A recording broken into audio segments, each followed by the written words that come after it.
February. Thank you again for your attentiveness and contribution at that time. What we've done since that meeting is kind of tabulated and summarized all the input on the various 10 parks. And I'm going to walk through that process now with you, and you can see what input was given, how those summaries are, provided, and then how we then take that input and start applying it to each of the park sites. What we've done is developed base sheets at scale that reflects the existing topographic features, the built elements out in the parks, so we can make informed decisions about what we're doing in terms of proximity, scale, amount of demolition, as well as the new amenities that will be created at these various park sites. Okay, so with that, I'm going to go through this presentation. I'm not going to read the narrative here. Majority of you have this handout. You can see what's said, but it just basically gives an overview as what we're doing. The 10 park sites are located on this map, and what we did is we simply organized them based on proximity to one another so that we could hopefully target interested residents based on their proximity to a park, hold workshops that particular night. We held 3 different workshops, and again, there was no prioritization other than by proximity of where the various parks occurred to one another. Here's the various parks.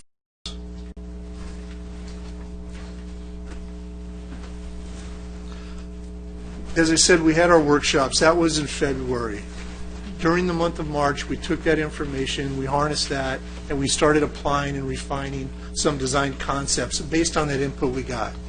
The orange mark on the timeline is marking tonight. We're here at Parks Commission on April 19th.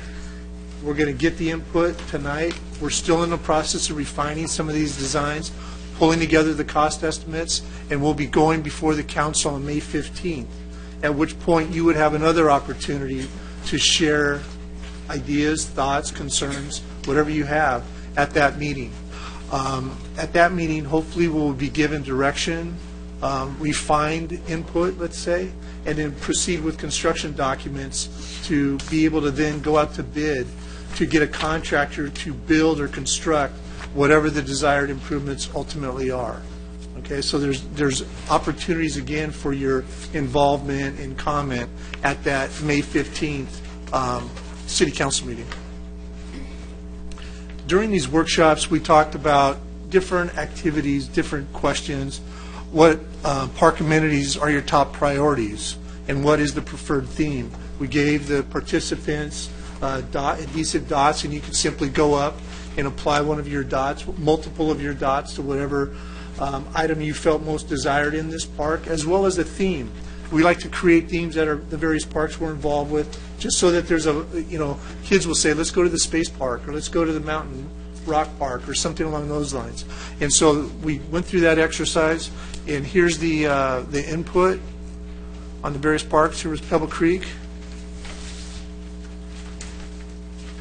I'm sorry, that was an example of the voting. Then we went through an opportunity and constraint exhibit, photo of each of the park sites. Here's Borrego Overlook.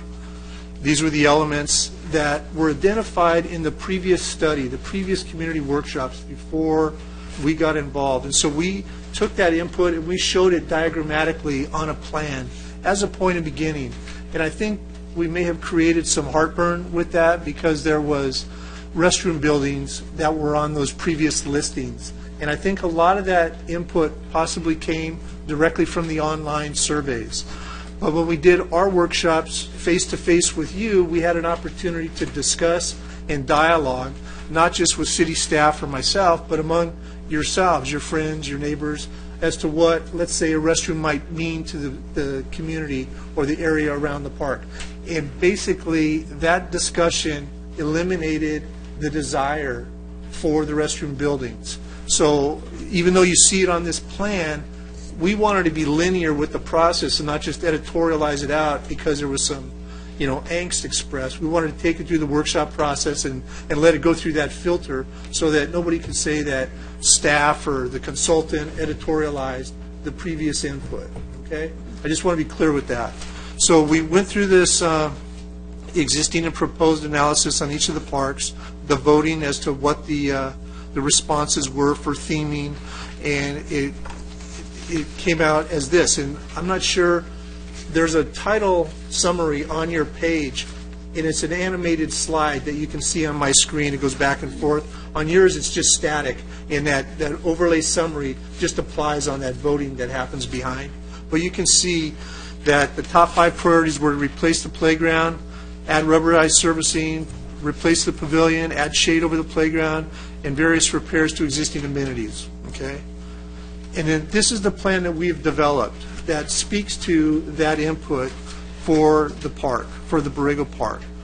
We're replacing existing picnic tables. We're adding a split rail fence around the play area to help define the space and control how kids get in and out of that play area.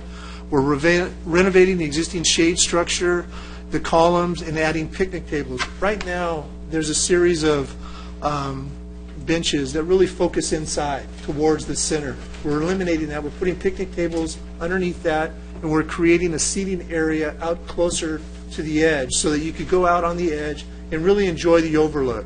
The seating pod will be more inclined to encourage that kind of activity.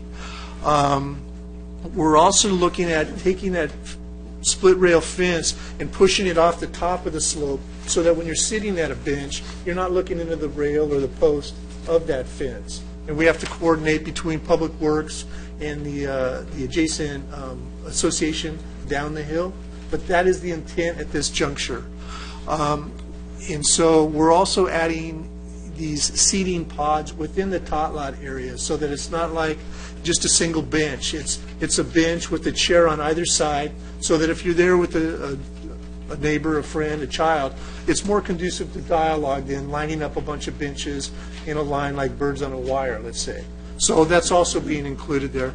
Here's an enlargement. That's the area that I'm going to enlarge there in red, and then that's the enlargement. And some of the imagery where we're locating picnic tables out towards that edge. We're doing a split rail fence to protect people from inadvertently falling off that edge and trying to push it down so that it's out of the view line. Integrated play equipment with shade. That's part of the play equipment. And then here's that seating area, little pod that's being incorporated, 3 of those around the play area. Okay, that was Borrego. Here's Regency. We started the workshop. Here's the theater, the theme, the existing conditions out there. This is the byproduct from the previous study. Here's the voting in terms of the type of improvements. And here's the top priority. Add a playground with shade, the rubberized surfacing, add a pathway connecting the street to the park, add benches with shade, add concrete paving for the perimeter walkway. Okay? Here's the plan view that shows that, where you can see the additional walkway being added around the large area. We're adding those conversational seating areas. We're adding the walkway connection to the lower tier off of Osterman with steps that go down that slope. We're also circumnavigating that slope in a, let's call it an ADA compliant walkway. Our goal is to get that walkway less than 5% because then we don't need the associated handrails and level landings along that path.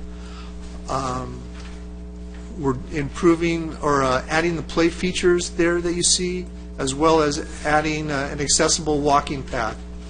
Here's the enlargement area, and here's the enlargement with some imagery. That shows the walkway that gets from the upper area to the lower area. The stairway that would take you in a more direct route down that slope to connect the upper to the lower pad. Here's some of the theming. It was a nature-themed play area. And you can see imagery of what that might be like. Here's Vintage Park, current conditions, the photo board. Here's the components that came out of the previous workshop. And this was our, attempt to locate those and show the relationships that would make sense. This was reviewed at that workshop. Here was the voting in terms of the type of amenities and the character. Number 1, add shade over the playground, add rubberized surfacing, replace with accessible playground, add a dog run. And I'm going to go into a little more detail about what a dog run is versus a dog park. Add exercise stations and add a rock climbing wall. Here's an overview of the park where we're looking at the various amenities. You can see the existing basketball court area. That is going to remain. We're adding a walkway in that area to the, let's call it east, where there's the exercise pads around it. The main area that I'm going to do the enlargement on is the tot lot area. But up the hill, or in that pocket to the bottom of the exhibit, is the dog run. The dog run is a smaller area that it's not the big 2 or 3 acre destination dog park type area.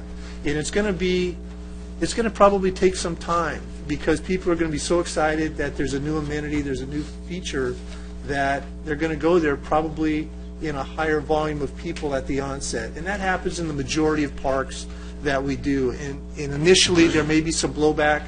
Oh my gosh, we got to put more parking in. And then hopefully we're not talking about that kind of overwhelming success, but it starts to dissipate, and then it just becomes a convenient place to allow someone in a legal manner to allow their dog off leash and to socialize with other dogs that are and owners that are of like minds. Okay?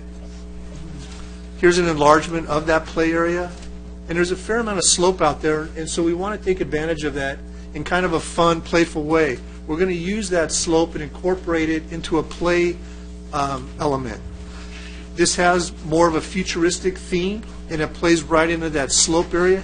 Here's that slope showing slides and play apparatuses that navigate down that slope and connect from the upper elevation to the lower elevation. We have a shade canopy element. Oops, let me go back. And then that play or the dog run area up above that.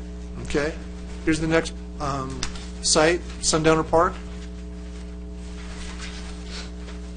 The information we shared at the workshop, and here's the prioritization. It's funny what gets prioritized. The most important thing here was adding trash receptacles. In addition to that, adding shade over the playground and over the picnic tables, adding the rubberized surfacing, adding a concrete path to improve the connectivity, and the playground with shade. Okay? Here's an overview of the park. Here's the enlargement. This had a sports theme that was identified or desired. We're adding in shade canopies, both over the picnic tables as well as the play equipment. Here's Montberry Park. Here's the exhibit we brought to the workshop, the prioritization. The top elements were to add a dog run with the dog waste, add shade over the benches, replace tables, repair the bridges, add exercise stations along the walk, add new trash receptacles, and various repairs to existing amenities. Here's the plan.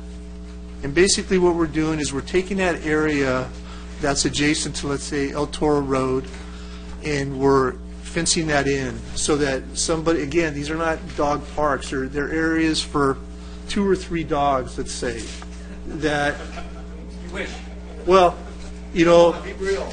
if, Be real. You think that many dogs are going to come to a little dog park like that? I have no idea. You should look. There's more than that now every night. Okay. There's a dog area on the right side of that exhibit, and there's one on the left side.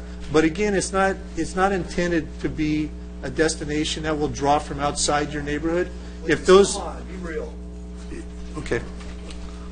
Here are the enlargements where we're showing fencing, so at least if somebody does have a dog there, they're encouraged to do it inside the dog run area, where there's going to be the waste receptacles, there's going to be seating, there's going to be a vestibule that allows somebody safely to bring a dog in and take it off leash and get it into the dog park, or in reverse, to get it onto a leash before it leaks out of an open gate.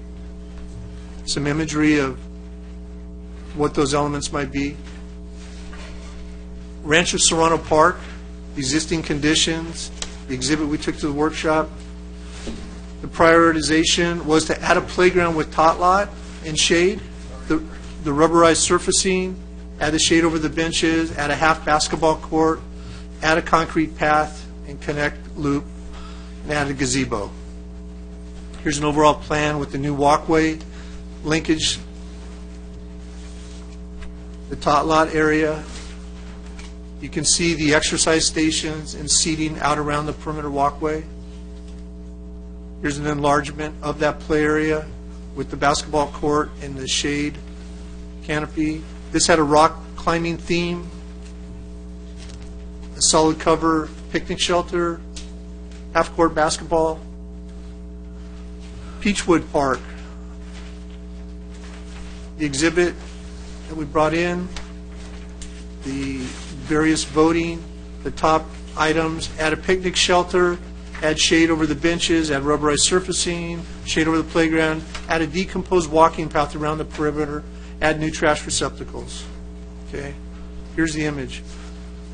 There's been a lot of discussion at this park to get some shade out there, so we actually ran shade diagrams, computer generated, picked the optimum orientation for that shade component, and that's located in a little different area and a configuration a little different than what currently exists out there with the tables. You can see the tot lot area and how it's organized. We're keeping the existing shade canopy but putting new play equipment underneath it.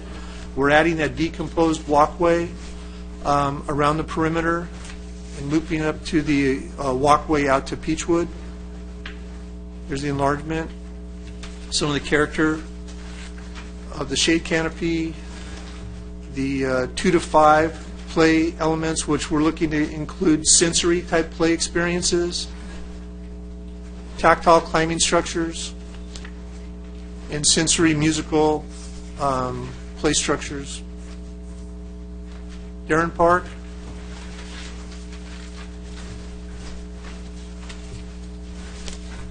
Update the playground and add a tot lot, add shade over the playground and benches, various repairs to existing amenities, add the rubberized surfacing, repair the asphalt path, replace benches, add a bench near the playground.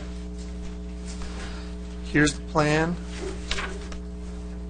See the existing basketball court for orientation. You can see the additional walk that's being added, the play stations that are being added to both walkway areas. Here's an enlargement of the playground area. We're trying to preserve that existing tree out there and design around it. We're adding a covered shade structure pavilion. This has a nature-themed play area that will tie in well with preserving the big tree out there, adding the seating areas. Cherry Park.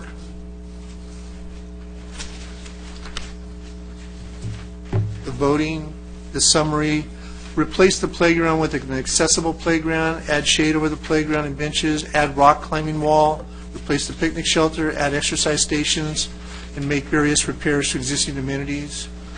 Here's the plan.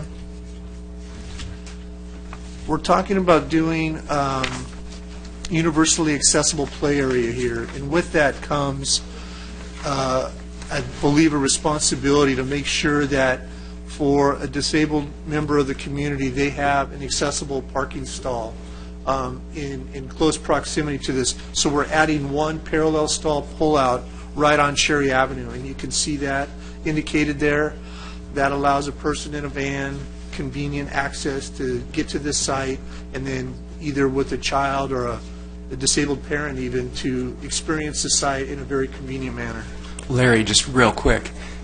With Cherry Park and Rancho Serrano Park, it's the same issue with the restrooms. They're on here because at one point people asked for them, and in the workshops, people decided they didn't want them. Right. Correct. Okay. So there is no restroom at that park. You can see it on the original exhibit that we brought to the workshop, but based on those discussions, it was a similarity discussed to eliminate it. Thank you, Scott. Here's the enlargement of that playground. There's a fair amount of topography there. I wanted to point out that the existing bridge that benefited by a community event a number of years ago is destined to stay and there may be another event on that bridge to maybe modernize it or to give it a facelift. That's not part of our project right now, but that's something that we've discussed with staff and might make available at a future date. Some of the character, this has that universal access, so there'll be a series of ramps linking all the various play pieces together in conjunction with the rubberized surfacing, taking advantage of some of the slope elements out there with hillside slides, adding a new picnic shelter. Here's Pebble Creek Park. Here's the amenities that were identified, and again, through that workshop, there had been discussion for a gazebo, for a conversation, and added a picnic shelter, and those things were evaluated and tempered back. We're going to basically add new trash receptacles, update the playground, add the rubberized surfacing, new drinking fountain, but the gazebo and the other features that were on that previous exhibit were discussed and determined not desirable at this time. So the plan got a little more simple and basically focused on that existing playground area. Here's that enlargement showing a large shade component over the play equipment, smaller satellite shade elements over the 2 to 5 area, picnic table, and some of the fencing that we're incorporating in and around to create those buffers so that the playground is really an area or an identity unto itself. And in some of the character sketches or the imagery with the shade canopies. So the topic of splash pads has come up in the workshops. It's even been raised by council members as to, do we have one of these parks that's really suitable for a splash pad? You can put one in basically wherever the intent, but to do it in a responsible manner, it really has to be evaluated in terms of, are we going to recycle the water or are we going to dump it and just get it into a sewer system? And the way everybody's trying to be more sustainable and aware of stuff, that kind of lends itself more to, we're going to recycle it. Okay. The next element is a restroom is required. It's not a luxury. It's not an item to consider for a future phase. It's required by law from the health department so that you can facilitate the changing, the people using a restroom.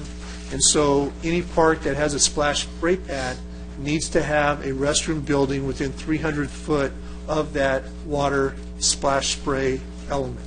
Okay? A shower is also required. That doesn't have to be in a building. It can be exterior mounted on that building or in proximity to it, but we also need a shower. The biggest concern with this element is that it creates a real destination. You don't have anything else like this in the city, nothing to dissipate that interest. So wherever you put it, it really needs to be part and parcel to a place you have adequate site area, you have adequate parking, and it's not going to become a disruptive feature that's going to overwhelm the neighborhood park that it gets landed into. Another big component to consider when you're looking at this is, what utilities do we have? Obviously, we need water, but more importantly, we need sewer for both the restroom building as well as administering the water out there.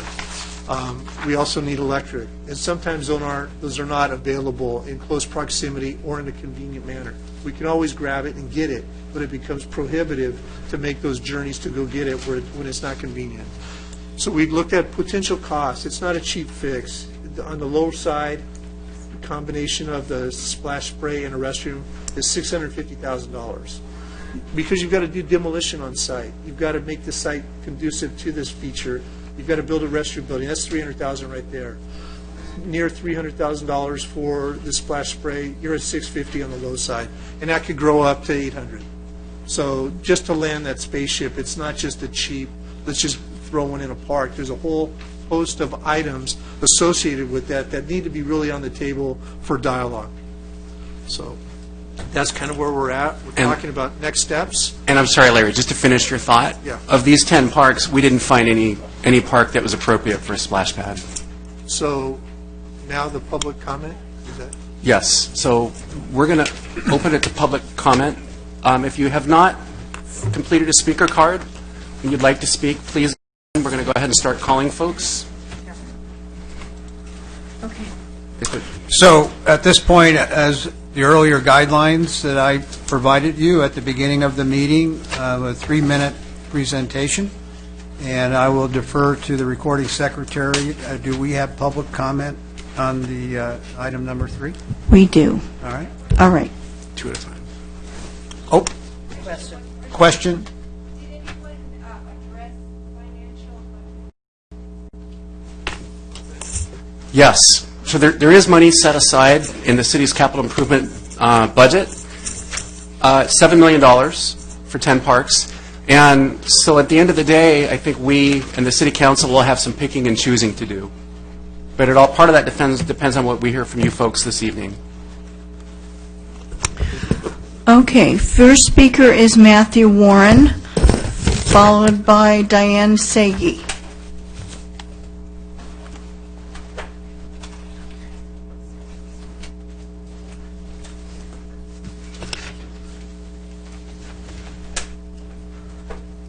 Well, thank you very much. I was just starting to formulate my notes here. So I'm speaking about Regency Park, which is our local park. It's been a great resource to be able to take our dogs. One of the issues that I have is I used to live in North Orange County, and I've seen a park that was attempted to be transformed from a basic park to have more features. And what happened was it brought in some problems with it as well. So, for instance, my concern with the benches is that people will come to hang out at night that we wouldn't want to be there. For instance, I walk my dog every single night. I see people smoking pot in the park. I smell people smoking pot in the park and doing other things. There have been more X-rated things going on in the park at night that I've personally witnessed. I won't go into the details there, but I can if you'd like to in writing.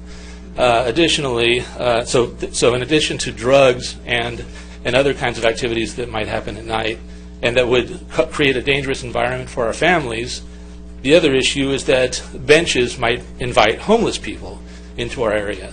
Now, I'm very empathetic to the plight of homeless people. There are people very close to me that have experienced that, and I really wish them all the best. But I don't want them to aggregate in our park. And that is another thing that I've witnessed at Regency Park, people camping out there and across the street next to the sports park. And I've even seen pitched tents. I've seen leftovers from bodily fluids and various types of things. Fortunately, they didn't stay for long. But I have a concern about homeless people coming to the area. So if you do put in benches, I would ask that you put in the kind of benches that would not be conducive to laying down on. They can have a middle barrier, but I would really ask that I as a tax-paying, home-owning person in the neighborhood, I would say that the benches would have little value, little added value to the neighborhood.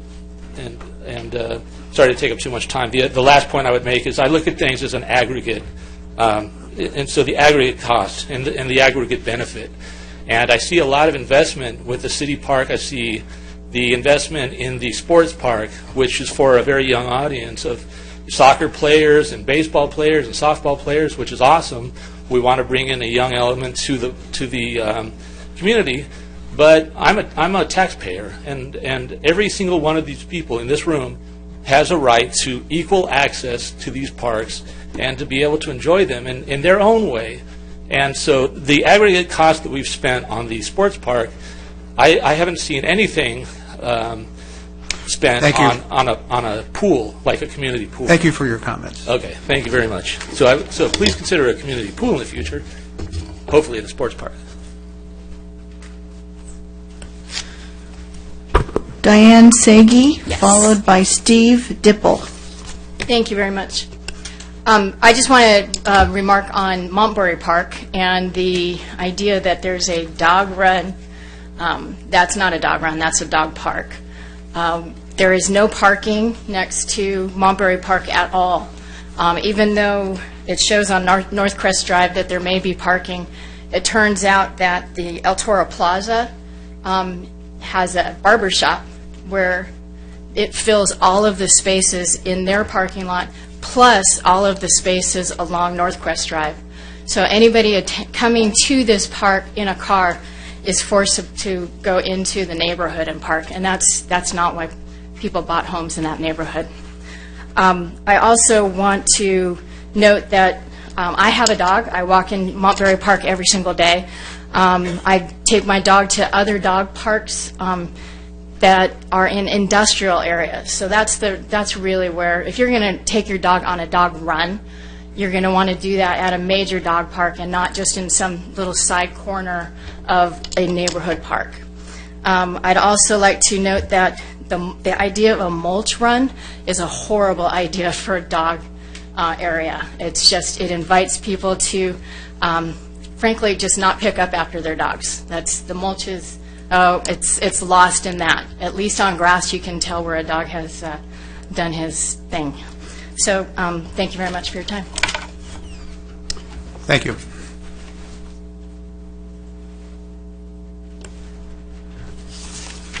Steve Dipple, followed by Jean Kalla.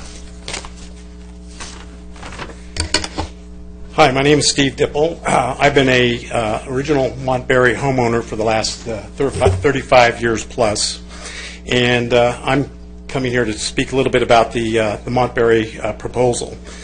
Back in about 89, 90, I believe it was the county and the Homeowners Association of Montberry Park had discussed what the use might be for this park. And as I recall, the design was supposed to be a passive park.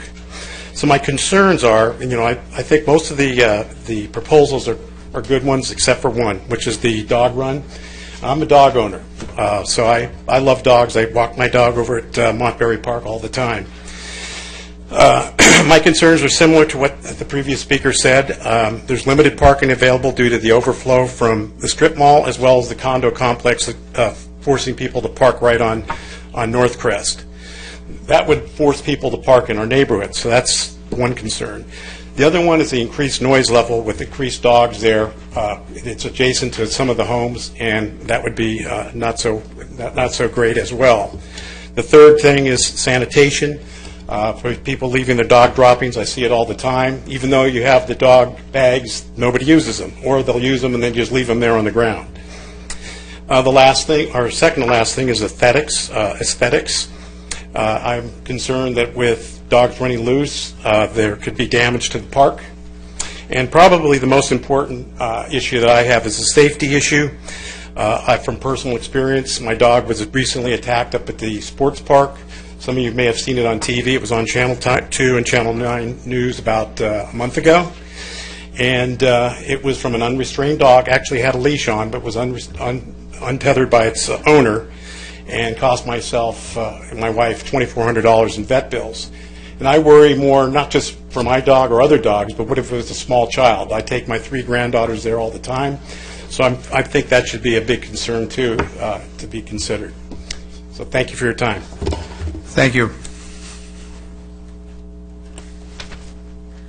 Jean Kalla, followed by Anthony Giunta. Hello. I'd like to talk about Pebble Creek Park. This is a park kind of by default because it's actually a covering of the creek or waterway that went down between the homes, and the developer couldn't build in that particular area because it's natural drainage. And then it goes over to Aliso Creek. And there's culverts underneath. And we also get drainage from Mission Viejo coming down because we're right next to the big hill that is Mission Viejo. We like our park for a number of reasons. We're pretty, there's only one entrance to that neighborhood, entrance and exit. And pretty much nobody uses that park except for the neighbors and some of the people that come from Mission Viejo coming through. Which brings me to, there's a gate at the top of the hill. Actually, on your diagram, it's to the east, if you will, and if north is to to the top of the page, where it says shade canopy overlay areas. There's sort of a split between those two large green areas there. There's a gate that goes between us and Mission Viejo, and we'd like to keep that because we can also walk over onto Mission Viejo and the park area that they have over there. I don't see on this diagram, which is the conceptual design, the benches that are currently in the park, because many of us, it's a neighborhood that's kind of aged. We've been there since the 70s, and a lot of the people are original owners, which puts us a little into our senior years. And there aren't many children. Sometimes there's a few grandchildren that come in. There are a few households that do have children. So the rest of us who like to go and watch the birds in the park or rest or just take a break or walk through the park sometimes like to sit on a bench now and then. The existing benches are fine. There aren't that many. There's 3 or 4 of them. But they're away from, some of them are away from the play area. So we don't necessarily want children around us all the time.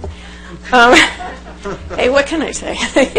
You like your grandchildren, but,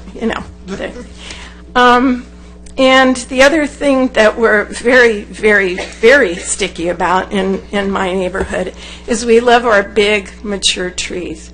So we don't want to see any of the trees cut down unless they have a disease or a problem, which some of them do. Thank you very much for your comments. Thank you. Yeah. Hello. Oops. Anthony Gianta, followed by Myron Speaker. Thank you. Parks make life better. As a longtime resident of South Orange County, I couldn't agree more. The main reason that Rancho Serrano Park makes my life better is inherent in how it currently exists. It exists as a passive park that we use for a thoughtful walk, to share time with our loved ones, and appreciate an unspoiled space for its beauty and restful qualities. For these reasons, I'd like to express my concern for any so-called improvements that would spoil how this park makes my life better. I respectfully disagree with any changes that impose on how richly my senses and our senses make use of this park. The sights, sounds, smells we look forward to in our daily life.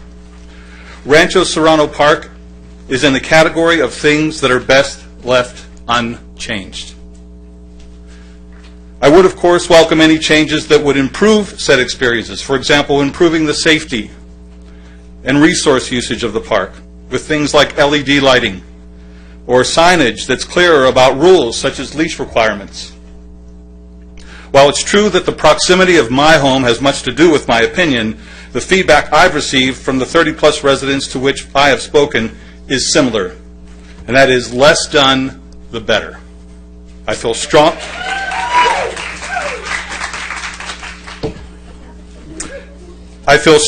that as a community, we could easily get the signatures needed to petition against what we see as overly obtrusive proposals. I want to thank the mayor, city officials, especially Scott Wasserman, for their willingness to engage in healthy conversation and their quick responses to my emails with regard to the overall proposal. I also appreciate the intent, I really do, and that is to invest in improvements and quality of community life. I'm thankful for the opportunity to voice my opinion tonight. The recommendation was to get involved, so that's why I'm here, and thank you very much. Thank you, Mr. Gianta. Just to be really clear, you're talking about the tot lot and the shade structure and the half basketball court. Yes. Okay. How about the loop, the walk-in loop? Actually, the loop I like. Okay. The continuation of the loop where there's none right now, Okay. I like that as a... Okay. No. Restrooms are not being recommended for this park. Yeah. No restrooms. Yeah. All right, I'll retract it. I want nothing.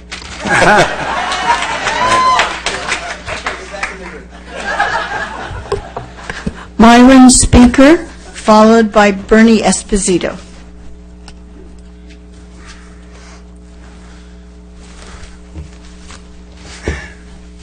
Good evening. One of my neighbors, Susan Miller, was president of our homeowner association back in the time when Rancho Serrano Park was actually proposed. She isn't able to be here this evening, but she formulated her thoughts and she asked me to read them to you. So here they are. I wish I could be here this evening, but I had knee replacement surgery, and my doctor told me today that I need to continue to rehab my knee at home. Thus, I'm here. Okay. When Rancho Serrano was originally conceived, I worked with Supervisor Gaddy Vasquez and his staff in the early 90s to develop this park site. We had already had the developer of Pacific Commerce Center construct a wall between our development, Serrano Park, and the commercial development next to us. That wall extended to the back of the development surrounding Rancho Serrano Park. We explored many options for the park, and the first thing that was agreed to and completed was having the county end Paseo Sombra at Paseo Cypress. Now, I actually have the park map here that was proposed at the time. I don't want to take the time to hold it up, but if you'd like to see this, I'm going to hold on to this for you. So, as it was proposed to begin with, this would have bisected the park site. So Rancho Serrano Park would have been on two sides of an extended street, which didn't make any sense. So obviously a park site should not be divided. Small children crossing the street was obviously not a safe design. Once that occurred, we then concentrated on what would be included in the park site, and after a survey of Serrano Park residents, we agreed that the park site should be a passive, not an active site. Repeating, passive, not active. It would include only trees, a walking path, park benches, and a barbecue area. There are many residents whose homes sit directly next to the park. The county agreed that those homeowners should not be negatively impacted by any park activities whatsoever. Now, let me take a little sidelight here, because I have the actual letter from Gaddy Vasquez to Susan Miller speaking to just that. And one of the questions that the county had at that time is, should a wall be put up? Because Serrano Park residents did not want to have open access to a park that could bring in people from any area. So they wanted that block wall put in. And Gaddy Vasquez wasn't sure, and he went on to say in this letter... Thank you for your comments. Okay, we're out of time now. Yes. Okay, I am going to leave these letters to you, and I have the park diagram if you'd like to see it. Very good. We We actually have- would appreciate that. Thank you. We actually have the same park diagrams, but we appreciate the copy of the letter. Thank you. Bernie Esposito, followed by Cindy Newman. Good evening, Commissioners.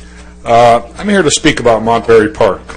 And some of the issues about Montberry Park have already been addressed by previous speakers, so I'll try not to belabor those points. But parking was one of the number one issues that was raised, and there is no parking lot there. So any parking by people coming into the area, the barber shop takes up most of the parking spaces on North Crest on a daily basis. So there's no place for people to go other than Montberry Drive and Rushford to park their vehicles. I don't know if there's any ADA implications here, but there may be. And last week, or last meeting, it was addressed that the county, or actually the original homeowners association deeded the park to the county because the city hadn't been incorporated yet, with the understanding that it remain a passive park. And if you look at the Montbury Park, it's exactly that. It has a walking path, it has trees, it has benches, picnic tables, and barbecues. And that's the extent of what's there. There's no restrooms there, no restroom facilities at all. And the resolution, which is resolution number 91-812, I do have a copy of that, and it is a resolution that was adopted by the County of Orange at the time. Now, it was mentioned that there would only be 2 or 3 dogs or so at a time. Well, I would think that if that's the case, you're going to have to somehow enforce that, which means you're going to have a staffing situation there to try to prevent 15 or 20 dogs at a time. So that's the noise level, the feces, is a big concern to us. Also, I took a lot of pictures. I don't have them developed yet, but I can certainly do that, of things like Mommy and Me Day that go on in the park there, Easter egg hunts this past Easter, and the park is clearly set up for that type of use. It's a small neighborhood park. So if we invite a lot of people to come in with a lot of dogs, and I'm in that park every day with my dog. I take my dog there twice a day. And there's signage there regarding restrictions, but very few people pay attention to it, such as the leash law. I see dogs running loose all day long in that park. And what happens is the dogs defecate in the park because the owners are busy on their cell phone. They don't clean up after the dog, and it's left there, and it's a hazard to children who come and play in that park, and they do utilize that park. So I just want to express some concerns about a dog run or dog park of any sort in Montbury Park. And we do have a big dog park that's only 2.8 miles from Montbury Park. So I just want to point out it's not an underutilized park for people, and it's clearly set up for people. Thank you very much. Thank you for your comments. Cindy Newman, followed by Jean Klein.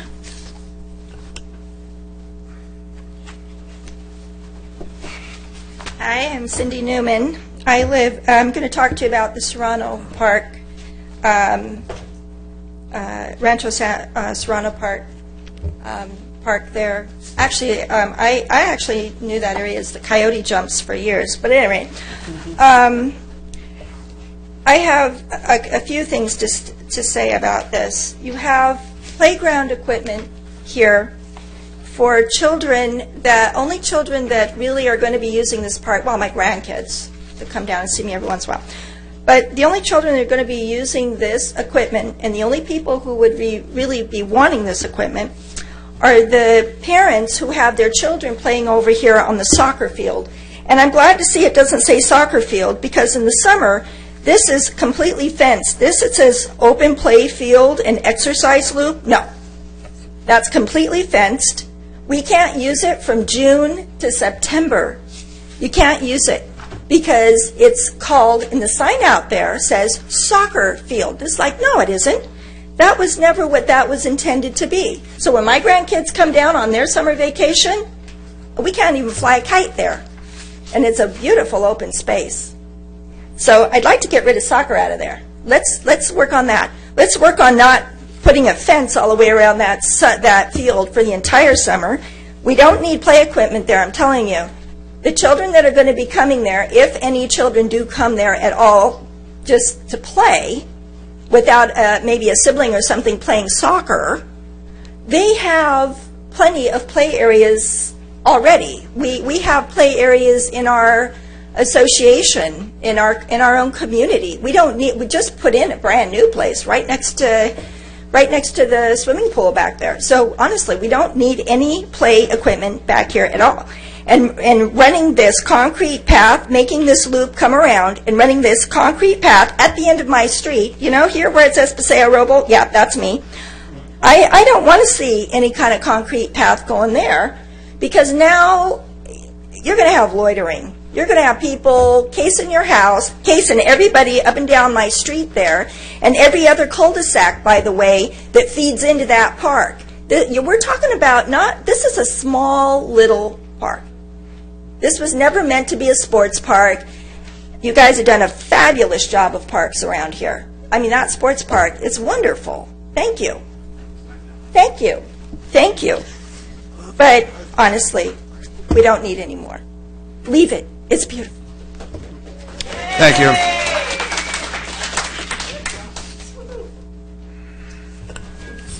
Jean Klein, followed by Jonathan Scott.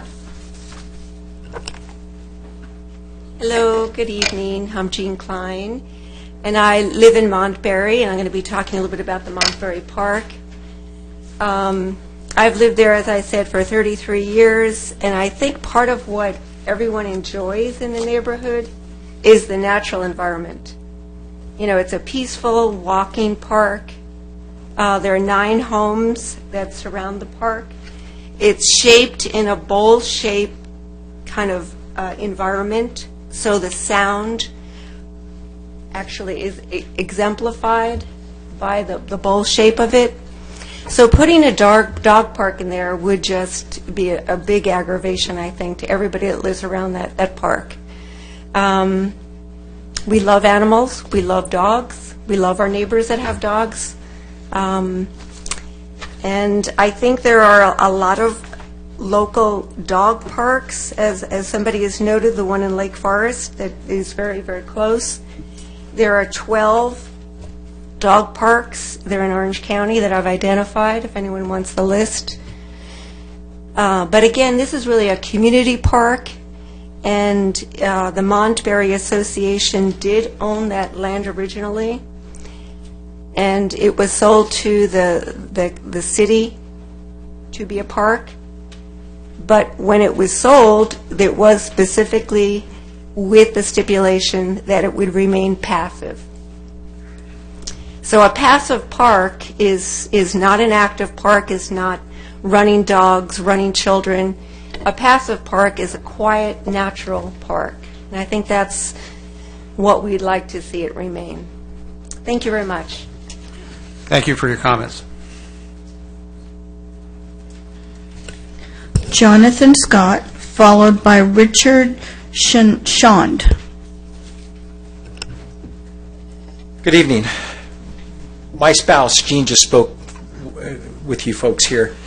I'm an engineer. I'm sorry for that, and I really do appreciate RJM Designs. I come out of the aerospace industry, and so I have personally been involved with sound studies. And I'm going to speak to you tonight about sound, the mechanics of sound.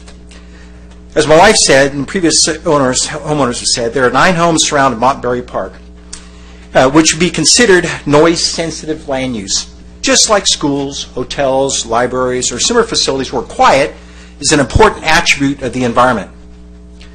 As such, they're designated as Noise Zone 1. It's in the municipal code for the city of Lake Forest. You know, the County of Orange has a manual. It's called Land Use Noise Compatibility Manual, and it's associated with Division 6 Noise Control Standards. I'm sure I forgot your name, but I know you've come across this. In addition, the City of Lake Forest, their municipal code, 111640 for exterior noise and 111650 for interior noise, has standards. And those standards say for a noise level 1 home, noise level can't exceed 55 dBs, that's sound pressure, between 7 a.m. and 10.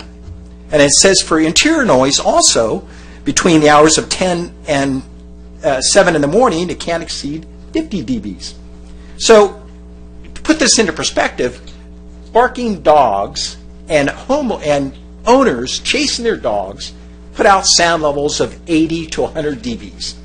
So right there, we're not within code compliance of what the city has put forward. On top of it, my wife has said that the shape of the park is like a bowl, just like a stadium. Sound comes up. There's nothing you can do in my research. The best way to put a dog park in there is to regrade it, put the dog park at a higher elevation. We all know that. You can't hear sound that's above you, but you can hear sound that's below you. It would be a megaphone, like it has been all the years that we've been there. About 4 years ago, somewhere around there, a dog trainer came in, and it was horrible. It took so many calls to the sheriff's department, and we're dog lovers. I mean, we watch dogs for our friends all the time, but unfortunately, it just got out of hand. And there's just so much noise that runs around that perimeter. One of my neighbors here has a house that's 28 feet from where the proposed dog run is, off to the west. That is, again, in non-compliance with noise level zone 1 homes for residences. So we have a dog park that's 2.5 miles from there. My best recommendation is to take part of that $7 million, develop another dog park, dog run, that's in an industrial area, that's not part of a noise zone 1 area, or not part of a noise-sensitive land use, like a school, like a residence, like a hotel, like a hospital. Thank you. That's all. I appreciate your Thank you for your time. comments. Appreciate it. Richard Shand, followed by Tammy Shand. Sushan. Sushan? Yes, Sushan. Thank you. Thank you for all your hard work. I'm a Montberry resident, 27 years. Putting a dog park in that park would be right next to my house. I'm the first house in the neighborhood. My house is right there, right next to the park. My kitchen is right there, and my outdoor living space is right there where the dog park is going to be. The smell, the noise, the flies, right by my kitchen,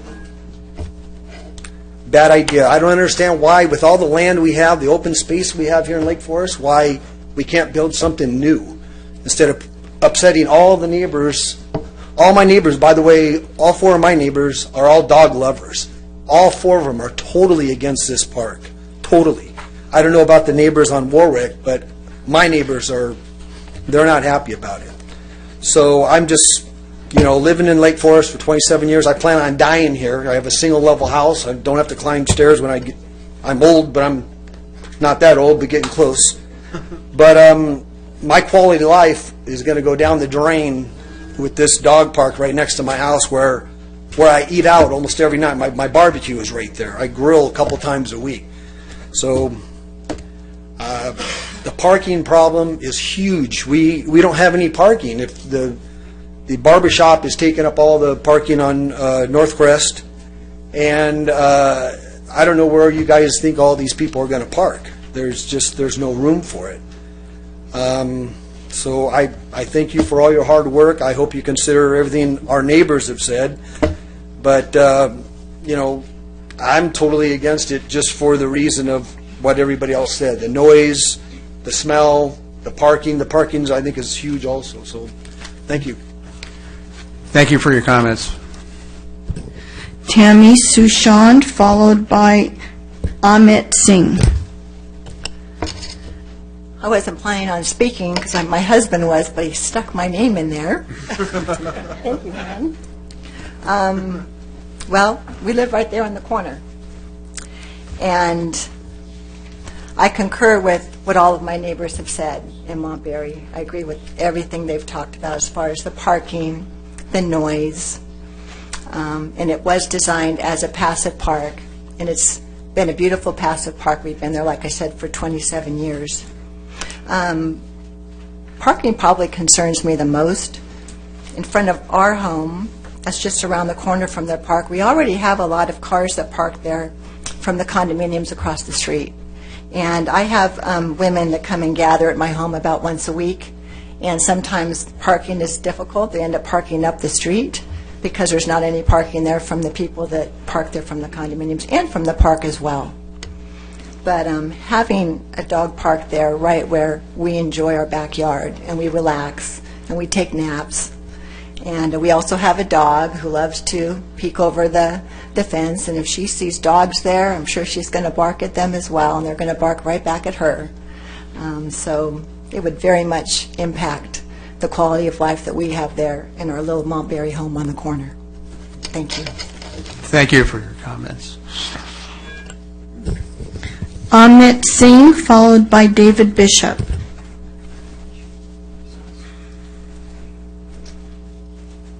Hi. First of all, I just want to say that the design that you guys put together for Borrego Canyon Park, it looks good.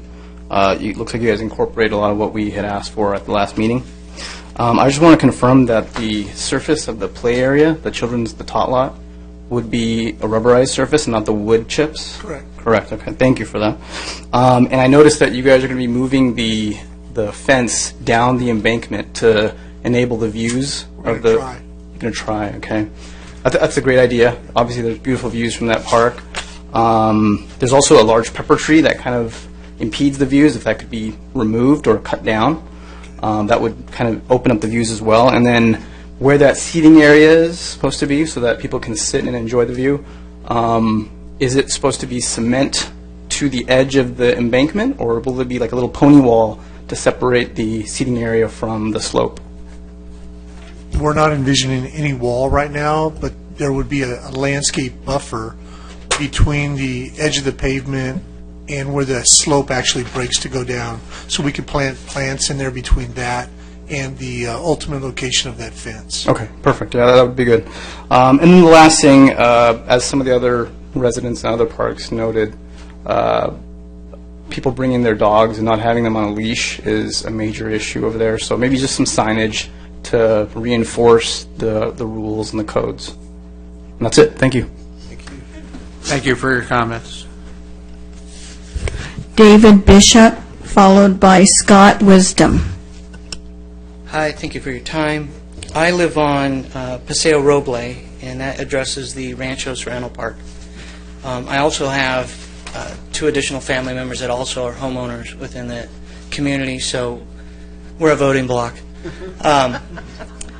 One of my main concerns about the situation, and one of my neighbors alluded to it, is we have a soccer season that goes through there, and they spend, I think when I checked in, $25,000, $50,000 each summer to fence it off and resurface the grass. When I grew up and played ball in Fountain Valley, I can assure you we didn't have such grass.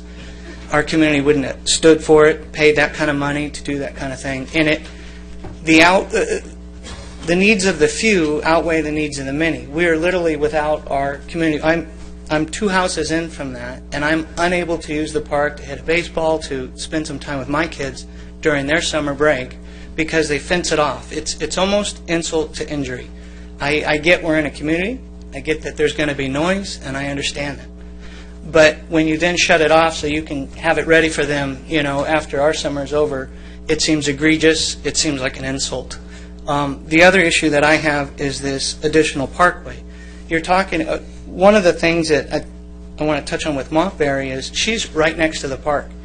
And we have to be empathetic to the people who are impacted the most. It's true that we want to have access to parks in our community, but if someone lives right next to there, they need to have an extra measurable vote, a say on how it's laid out, how you can abate the noise, how you can take care of that individual, or write them a big check and allow them to go live up high in Montberry or something. For our sake, we have a fence that goes along the back of our cul-de-sac, and it's a gate.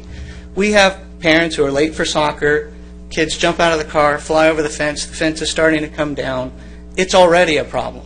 And this is a passive park, and so we're talking about impacting it in a large way and then drawing and putting a meandering path right past our houses, nice up and close and personal. So again, it just seems like yes, would it be nice? If people want to cut across there, by the way, they do. It's grass. It's not, let's spend another $50,000 in linear walkway, add a crunch bar or something. It doesn't make any sense to spend those kind of monies on something that's going to impact the neighbors the most, and it's not something that's particularly welcome, and I think my neighbors agree with that. So that's it for me. Thank you. Thank you for your comments. Scott Wisdom, followed by Suzanne. Hi, thank you. I'm speaking about Rancho Serrano Park. I do oppose any changes to that park. It is a passive park, as many of others have already said. We've been involved in the feedback sessions, not just the one this year, but also the one last year. And the feedback from the community has been consistent all through this. We do not want changes. The best thing about that park is the openness. You start building structures, and that openness goes away. I have a concern that our priorities as residents, the community that lives by the park and uses that park, our priorities are not being represented here. We did see the dots, so somebody put 5 dots up on that board, so it's misleading. It makes it look like that's what everybody wants. But there was no option to not put any dots. And we have a room full of people here that don't want dots on that board. No dots. There's other issues as well. On that plan is a basketball court, which creates noise issues. This park is kind of awkwardly positioned in the neighborhood where there is no street frontage. So there is no parking in front of the park. So to go to that park, you're going to be parking on neighborhood streets. So we have noise issues, we have parking issues, security issues. There just is not a good reason to be doing these changes. And I understand that we have a budget, so a $7 million capital budget, which is terrific, and I know that we're trying to do good things for the community, but realize these are changes that are not wanted. So it does not make sense to spend money where it's not wanted and not needed. Thanks. Thank you. Suzanne, followed by Bruce Yolkin.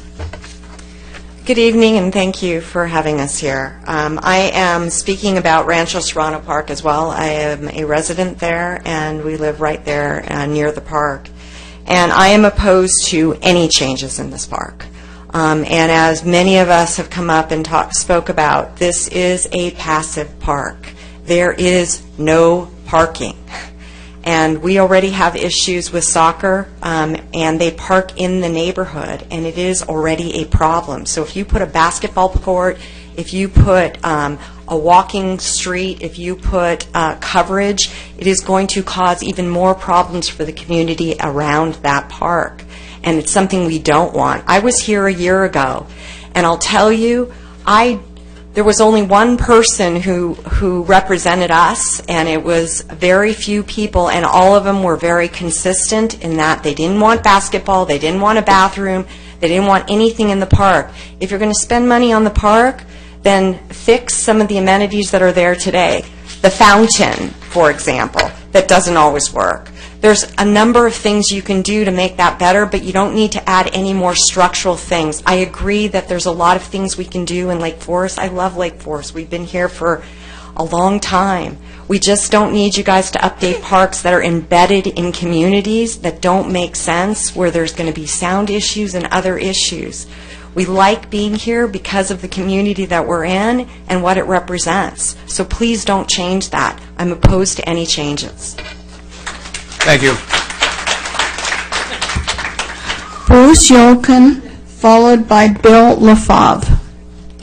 Hi, my wife Denise is right here behind me, and we just moved into Lake Forest about 2 years ago, and I want to talk about Montgomery Park a little bit because we're probably 200 steps from there. We're not impacted by the noise, but we do use the park twice a day, and one of the reasons we moved in, besides having a one-story that we will die in sometime, was because it's just a beautiful neighborhood. It's something about the environment there. It's just very peaceful. You can get a little elbow room and feel like you're in a really good place with a lot of great people around you. The thing in the park that always attracted us to it was that it is a passive park, and I agree with pretty much everything that everybody before has said, because nobody has brought up anything in opposition to what they said. So the only thing I'd like to add would be, I think the lighting could be improved there at night. I've come into the park in the morning several times and had to clean up broken beer bottles, because at night it tends to be a little bit more secluded. Unless somebody actually calls the sheriff when somebody's there, it doesn't get taken care of. The other thing is, it really needs a refresh, which it looks like you're planning on, for anything that's rusted, because we've had, even one time, a light fell over because the bottom was so rusted out. So that refresh is really, I think, the key for Montgomery.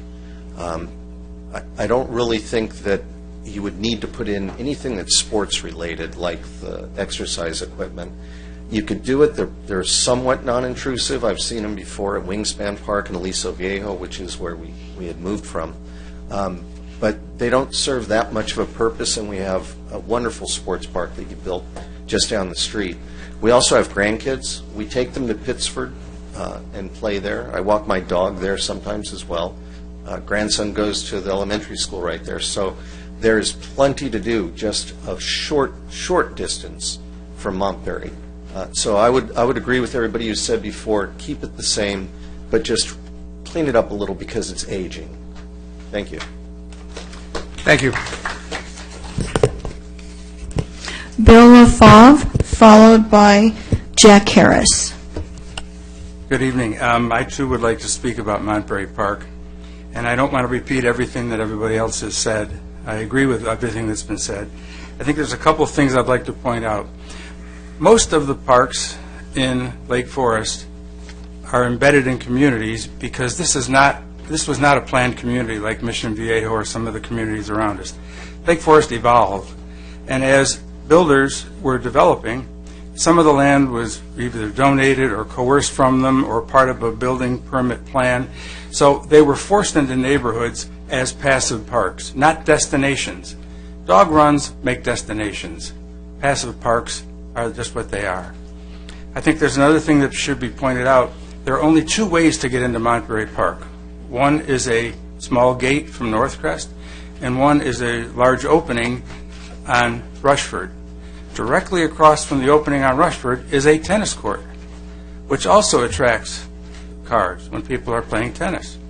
So I don't think that we would enhance the community any by putting a dog run in there. I think refreshing it is perfect. It's a great idea. It looks good. But improvements should enhance the area.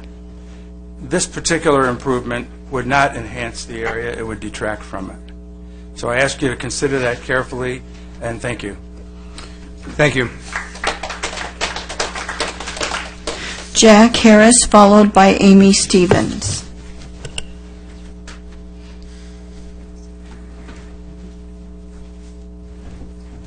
Good evening. I'm a homeowner in Parkside, so I'm here to oppose any improvements to Regency Park. Back on February 25th of 2017, we had a meeting in the park with the neighbors and some people from the community, and they put up some plans and a board and with those orange dots that you guys were talking about. And I have the picture right here. If somebody wants an email address, I can send it to you. But it was unanimous that there was to be no changes in the park. That's what the neighbors in and around Regency asked for. My neighbor Matt spoke earlier, and I agree with him about the benches and some of the other improvements are going to bring in some elements to the park that we really don't want in our neighborhood. We have a very nice neighborhood and like to keep it that way. There is some hanging out going on at night, and just feel that some of those improvements are just going to bring more of that element in there. Already, we have to deal with the soccer on the weekends. We can't go and enjoy our park on Saturday at all, and sometimes multiple days during the week when they're practicing. They built the big sports park, and that was supposed to alleviate some of the pressure off of our park with the soccer going on there, and it's done nothing. So I oppose it. You got $7 million. Go find someplace else to build the park, or just spend $10,000 and put up some stop signs on Regency to slow down the speeders so nobody gets killed exiting my neighborhood. There's one entrance. It's into the neighborhood, same exit out, blind corners, hills. It's a dangerous spot. So, thank you. I oppose any improvements to Regency Park. All right, thank you for your comment. Amy Stevens, followed by Marjorie Carlson. Hello. I'm going to mix it up and talk about Cherry Park. And for people who don't want improvements, I will very much take that money in my neighborhood park. I think the plan looks beautiful. I have a young son. My house backs up to the park.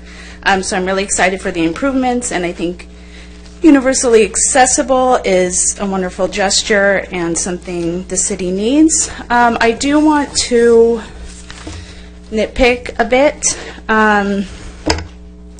The exercise equipment. In the first drawing, the line drawing, the existing / proposed, the one on the far left is literally outside my backyard and probably 10 feet from my back fence and gate, which is a chain link fence, and you can see right in my backyard, which I knew when I bought the house, but there wasn't an exercise station right back there. So, and I noticed that there are a few exercise stations, which I never see used at other parks, but I guess it's a thing. But they're placed along the path that puts them very close to other homes. So I would just request that if you are going to add exercise stations, put them around like Princeton Way and, coming down that hill that's farther away from the homes. I think those would be a more suitable location. I know there's some hilly areas there, so that's probably why you put them on the walking path, but those are very close to homes and people congregating, and literally someone can see in my back window, my back slider. That concerns me a little, but otherwise I'm happy to see no restrooms, but the structures look beautiful, and like everyone, we have a huge dog problem there of off-leash, so signage would be so greatly appreciated. Thank you. Thank you. Marjorie Carlson, followed by Simon Hebert. Hi, I'm going to talk about Vintage Park. And the first thing I'd like to say is kudos to all of you for the process that you went to, getting information and getting input from the neighbors, even if not every neighbor wants improvements and so on.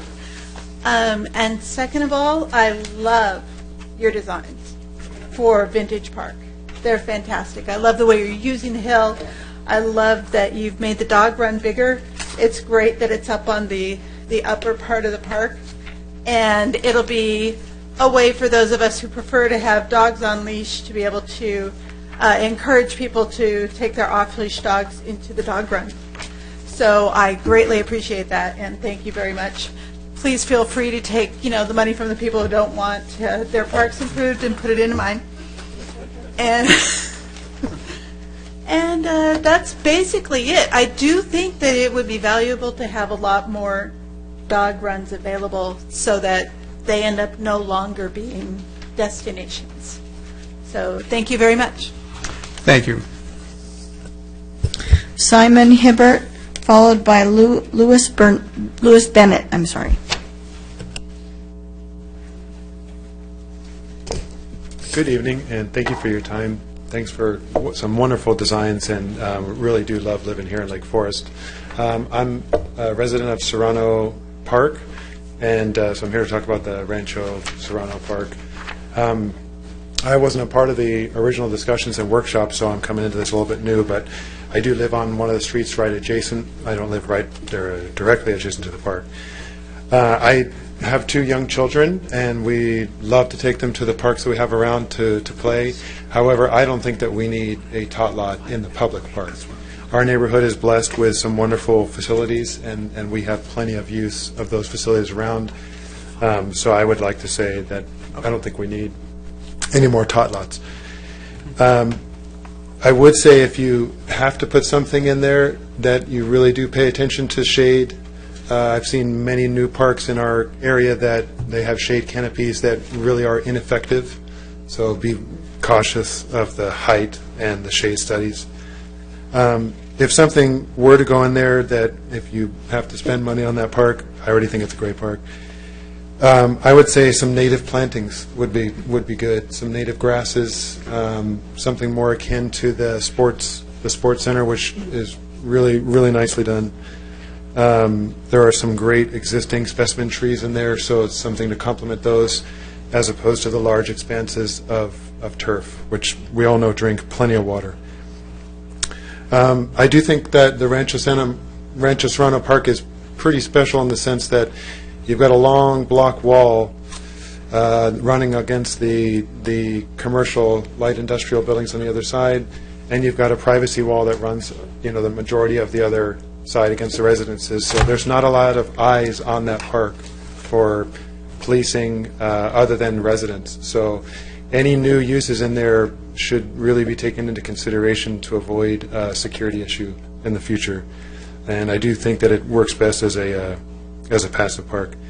I hadn't thought about it, but I'm glad that others spoke about it tonight. I do think that the fencing around the sports area or the soccer area is a complete eyesore, and I do think it's a real shame to see that part of the park out of use during the summer. So I'd love to see that brought down.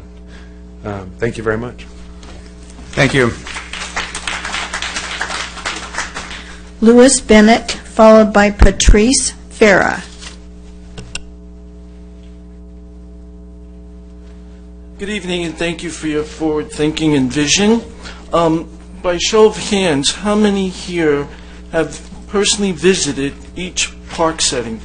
Okay, I'm a resident of Serrano Park since 1997, and as you may know, it's pretty much private, and that park, as everybody else said, is passive. My concerns is security, safety. Nobody mentioned anything about lighting, hours of operation for the park. And also, now that they have a soccer field, in the summertime on Sombra, a lot of people that play soccer park in our residential area. So what I would propose, probably won't get it, make our community a gated community from Sombra and Tranquilo, where they have access, limited access from certain park hours, and then after that it's excluded from our residential area. Also, with lighting, if you look on the neighborhood park improvement plan conceptual design, there's 3 homes. I live on Pino, Paseo Pino, and these 4 homes, directly their backyard faces the park. So nobody mentioned about lighting, but if you do some lighting, it needs to be sheltered from these neighbors so it doesn't shine in their windows. I don't know if anybody took that into consideration. So, and that's about it. Thank you. Thank you. Patrice Farah, followed by Pearl Hopkins.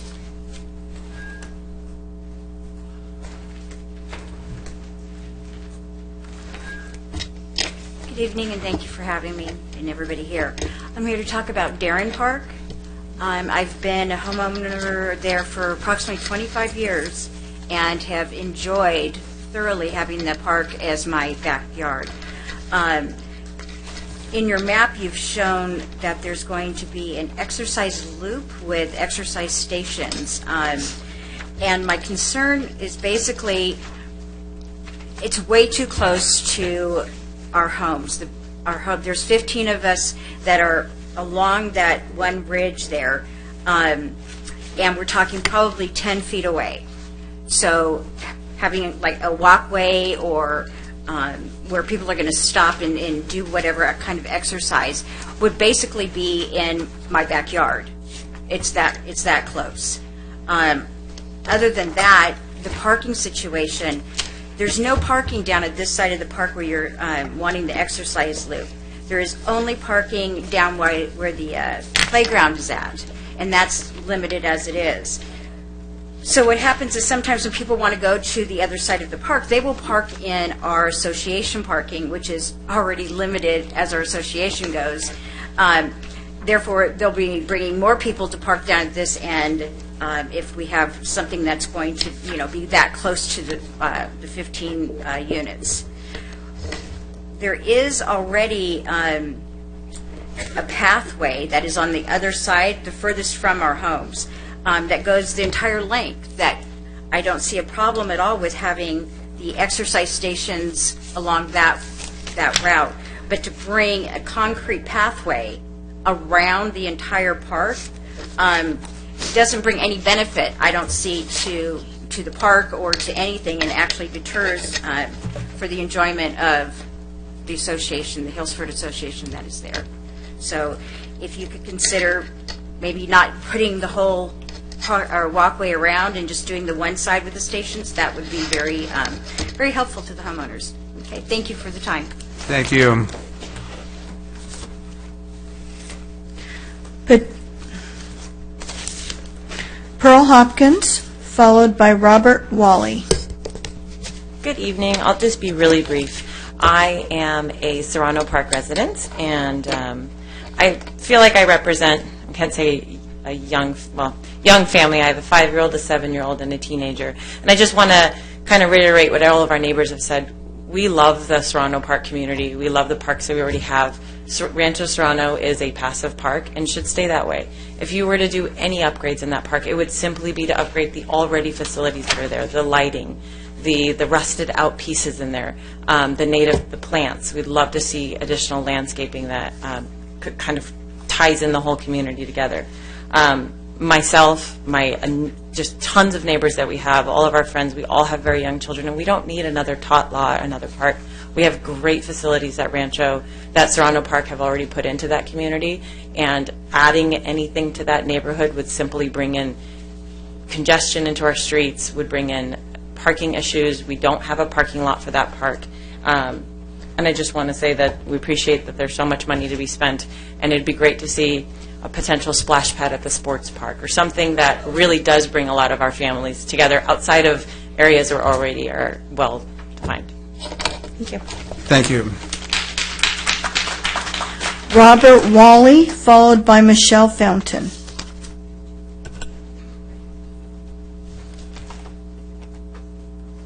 Good evening, everybody.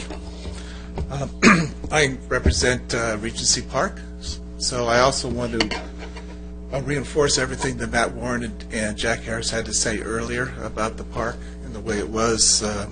Again, as Jack alluded to earlier, we met a year ago, and it was decided at that time there would be no changes to the park. So, but understand the city wants to do something different. Years ago, when I was in college, I worked at a park in Los Angeles. It was an active park, so we worked at night. Park had lights, but we had a heck of a time patrolling the benches that were there and the picnic tables that were in parts of the park, because once the weather warms up, teenagers have no place else to go. They will congregate there to do what teenagers do. So we were always having to chase them out. It caused a lot of noise. They played music, and everything is like that. And my house is the first house when you enter the track. And so I see what goes on over there all the time. And right now, as I said, when the weather warms up, the teenagers go across the Regency, go up on the hill there, and I see them carrying beach chairs and things up there, and they drink, they play their music, and they smoke pot. You can just you can smell it, and then so my fear is if we put benches in the park, it's just going to give them a place to congregate, because I've had that experience before. I used to have to go out at that L.A. park and tell those people to leave because the cops were coming. And there'd be a big, sizable group of them sometimes. So I always stayed between them and the office so I could beat them back there. But we're just asking for trouble, and I don't think they'll get used that much. The soccer field that is there, people will sit near the field. They won't utilize those benches as they're currently situated on the plan. So my vote is to not put the benches in, if at all possible, because I think it's just going to add trouble. I don't think they'll be used very often, and I think it'll help eliminate the problem that we have today with the people congregating on the hill across the way anyways. Thank you. Thank you. Michelle Fountain, followed by Kendall Harris. Hi, my name is Michelle Fountain, and I'm here talking about Vintage Park. I'm really excited about the fact that you guys are going to put a dog park at the top of our hill. I was wondering if there was a chance that they could put better lighting up there, because right now we have kids going up there at night, and they're drinking and smoking and partying, and we're hoping that if we have light up there and then the dog park is up there, if it's more well lit, then they will. There's a chance that they won't hang out so much up there. But so better lighting maybe. But thanks, you guys did a great job. Thank you. Kendall Harris.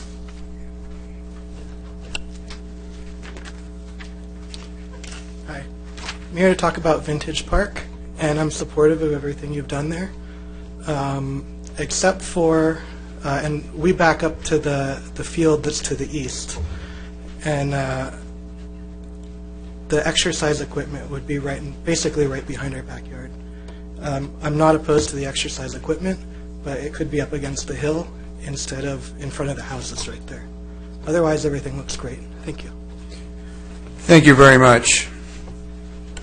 That's all I have. We're going to take a 5-minute recess and reconvene at 10 till. That's actually 10 minutes. Just thank you, everybody. Thank you for your input. We really do appreciate it.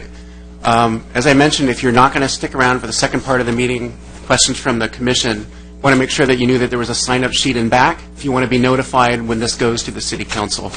Tentatively, it's scheduled to go to the City Council May 15th. That could be pushed into June. So if you want to be sure that you're on the list, then please sign up. Thank you again.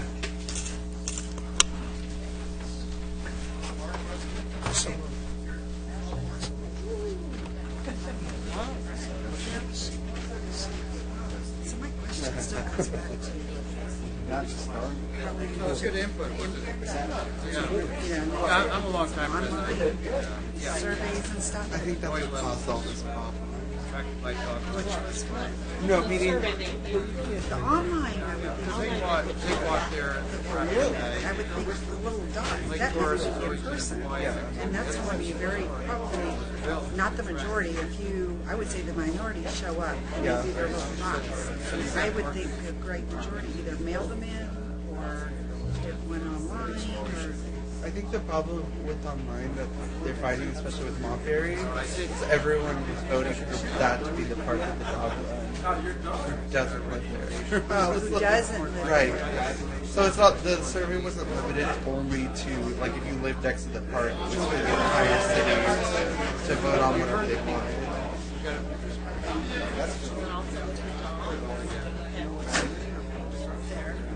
Well, this is just a start. So they were just putting dots to like that. Good job. Oh. Right. Interesting. Okay, so maybe they need to pre-qualify. Where do you live? Right. Maybe it's something where it's like you enter in your address and then the survey pops up for that part. For that part. Yeah, we didn't do a good job on it. I mean, honestly, what's their problem if they don't want to? You know what? They don't want to spend the money. Update it and save the money. That would be my vote. I would not want to mulch dog run because they're right. People don't pick up. Their dogs poop in my front yard and they leave it. Okay, in my front yard. And now, so now I've got the ring, which covers like my whole front yard. It's almost like a little camera, and it pops up on my phone, so I can see who did it. And you know what? And if I know them, I swear to God, I'll get a shovel and I'll take it to, if I can figure out which house. Yeah. Put it on their yard. Love it. Because I don't even have a dog anymore. That's the thing. Oh man.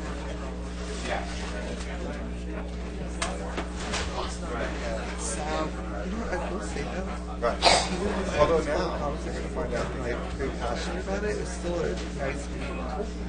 Oh yeah, because I was worried that I was going to be city council, but well, we only had one meeting, and that was that we actually went out to the.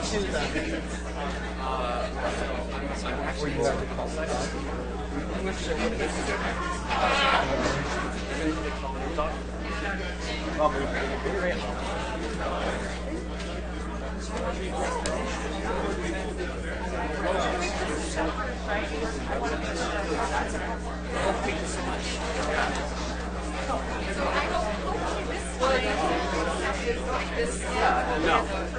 Yes.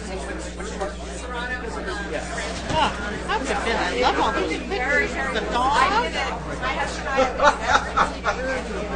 Very, very beginning. I think what happened is online,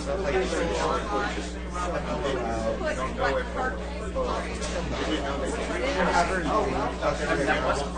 But I still accurate. So other than dogs, when they sit, and then Jesus returns. You see, it's so good. Because they socialize. They teach, it's good for the other dogs to teach the method with So that's my dog. It's like anybody can comment on my park. My park's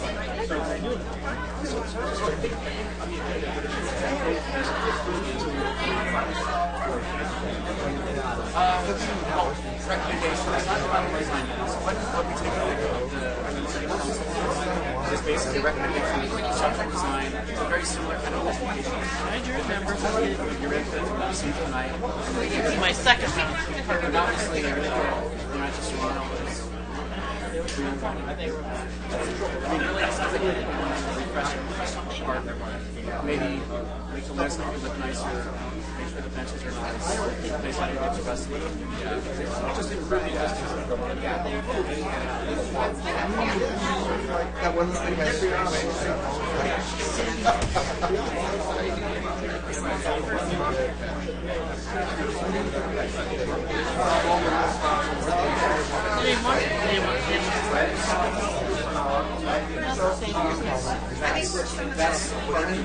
I'm not going to it's hard to do this. How do I do that to everybody around me? Oh my God, don't drop it in the beer. And everybody's very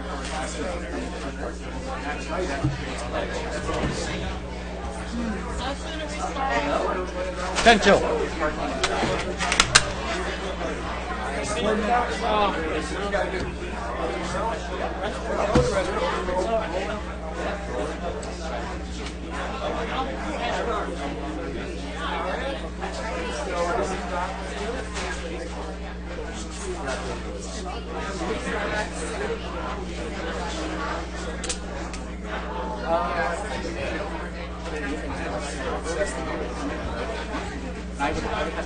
Good job, Carol.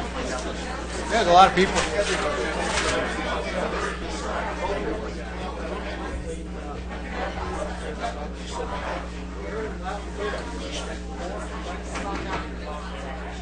We don't come in anything as early as we don't start anything as late. They actually call, I forget their names, they call us now. Yes.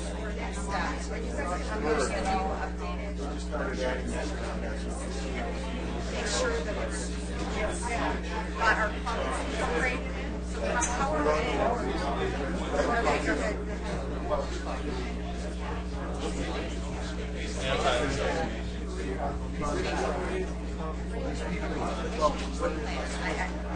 I don't know.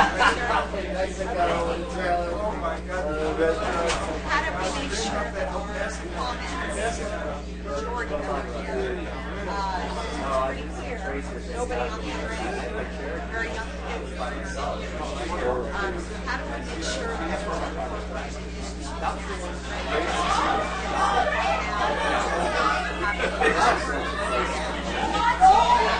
This is what it was. The example would be the restaurant where we studied. This diagram represents everything that we've learned online. The restaurant. We're going to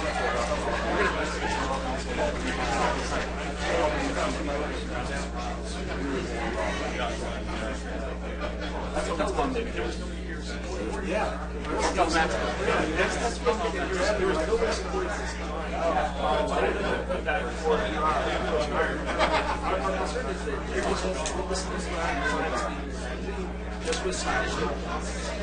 The design is what they're looking at as opposed to I was. Were your kids picked up okay? Yeah. Oh, so my husband texts me on Grande. He says, I can't find calls. I gave him specific directions. He's like, but I this is part of Great Park. So I said, get off on the Rainbow Boulevard, go left on Sand Canyon, third signal left, which is Great Park Boulevard, and right go on Tribuco.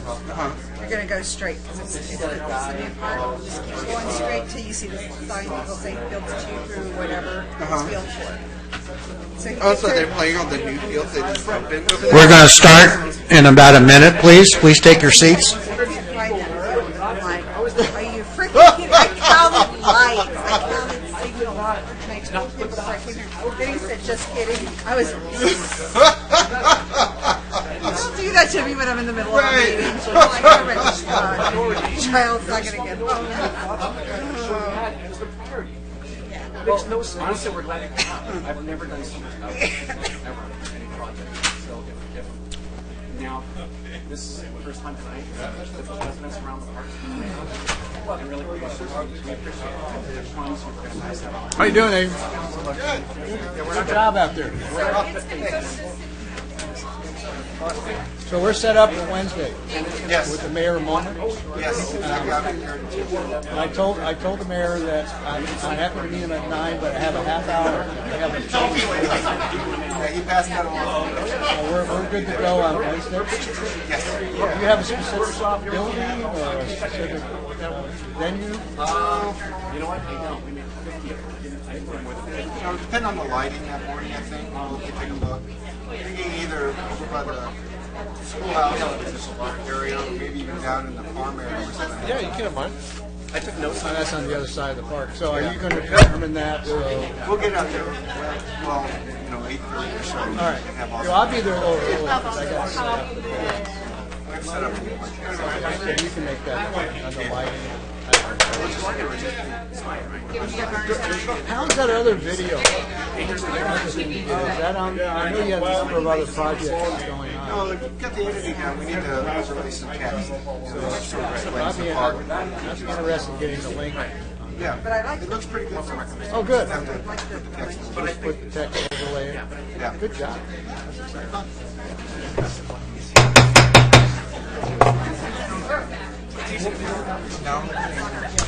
Thank you all for coming. We'll continue our meeting with a couple other topics.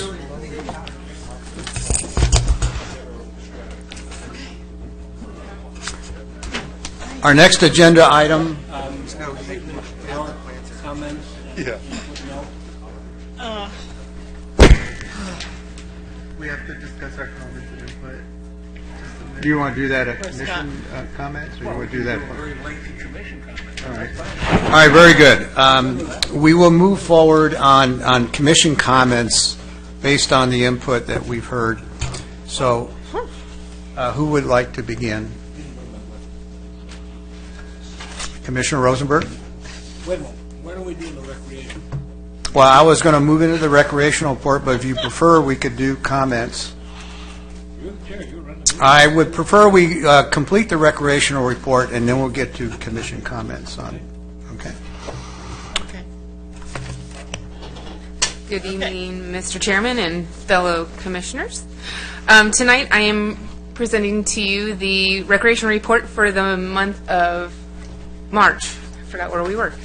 Okay, so as we know, March we had the Pet Expo. For all of those you that came on that rainy day, thank you for attending. That was one of my big events that I wasn't expecting to really go, but we were planning rain or shine, and it was definitely rain. There was no shine.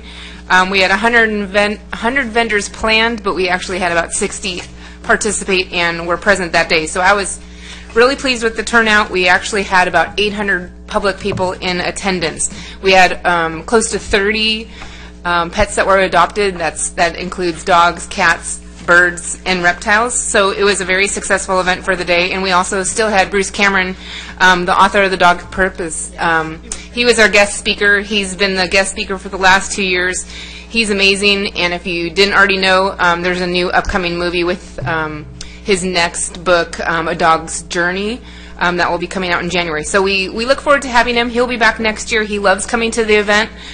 He thinks it's a wonderful event, and we're more than appreciative to have him there.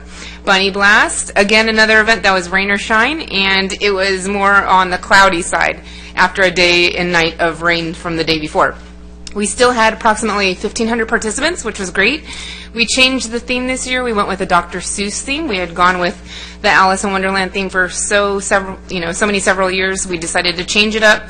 Had great feedback from the community regarding that. We had some really cute different ideas and different activities with the Dr. Seuss theme. So it was really successful, and we actually made a little bit more money than last year, which is surprising with the lower attendance. But with the wristbands, there was an increase in wristband sales, so it was really good to see all the youth participating, especially in that neighborhood. Etnies had their event the same exact day. That's their Festival of Colors, which if you haven't been, it's a must go to. They had 180 pre-registered participants in that event. If you don't already know, if you've never been to like a color run or any kind of color activities, it's basically a bag of colored powder that everybody at the same time throws up into the air, and it makes kind of like a rainbow in the sky, and then falls down on the people and makes a rainbow on the person. But they love it. The kids absolutely adore it, and the parents think it's super cute for the kids as well. Vicky's not in attendance tonight, but I wanted to highlight some of her activities as well. They had a really cute St. Patrick's Day celebration. If any of you guys were here, you can see in the pictures below that everybody dresses up for that. It's a great luncheon. We had 147 participate that day, and 139 of them were Lake Forest residents. So as you can see, our numbers continue to grow. Lake Forest residents still leading the pack with the people that are attending the clubhouse, and they're so super excited for the new clubhouse, or whatever the name should be in the future moving forward. Another activity that was new was the Cognicity Brain Health Assessment. And that's something new that was brought to us by Baycrest.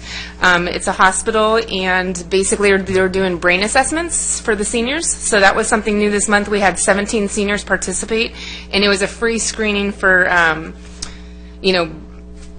brain health. I don't know exactly what they're screening, but all different types of brain health, and they can ask any questions. It was like a 30-minute screening. So the first time we did it was 17, and actually this month, which Vicki will probably highlight, we actually had 15. So continued popular attendance for that screening as well. They actually went on 2 mini excursions, one to Santa Ana College, where they went to their planetarium. I didn't even know they had a planetarium there, but they actually saw a really cool movie on the solar system and the night sky. So there was 13 of the seniors that went on that excursion, along with 11 seniors that went on the excursion to the country store in Costa Mesa. So they're able to see how homemade quilts are made, candles, aprons, things like that. We have all of our crafting classes that we have here, so that was kind of like an extension of that. So that was one of our excursions that we really were looking forward to.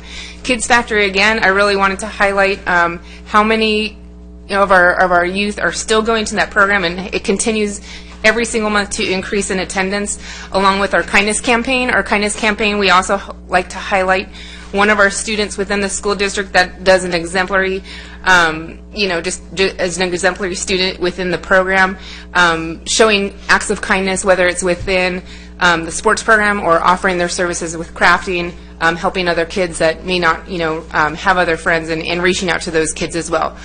A couple activities I did want to highlight that are coming up.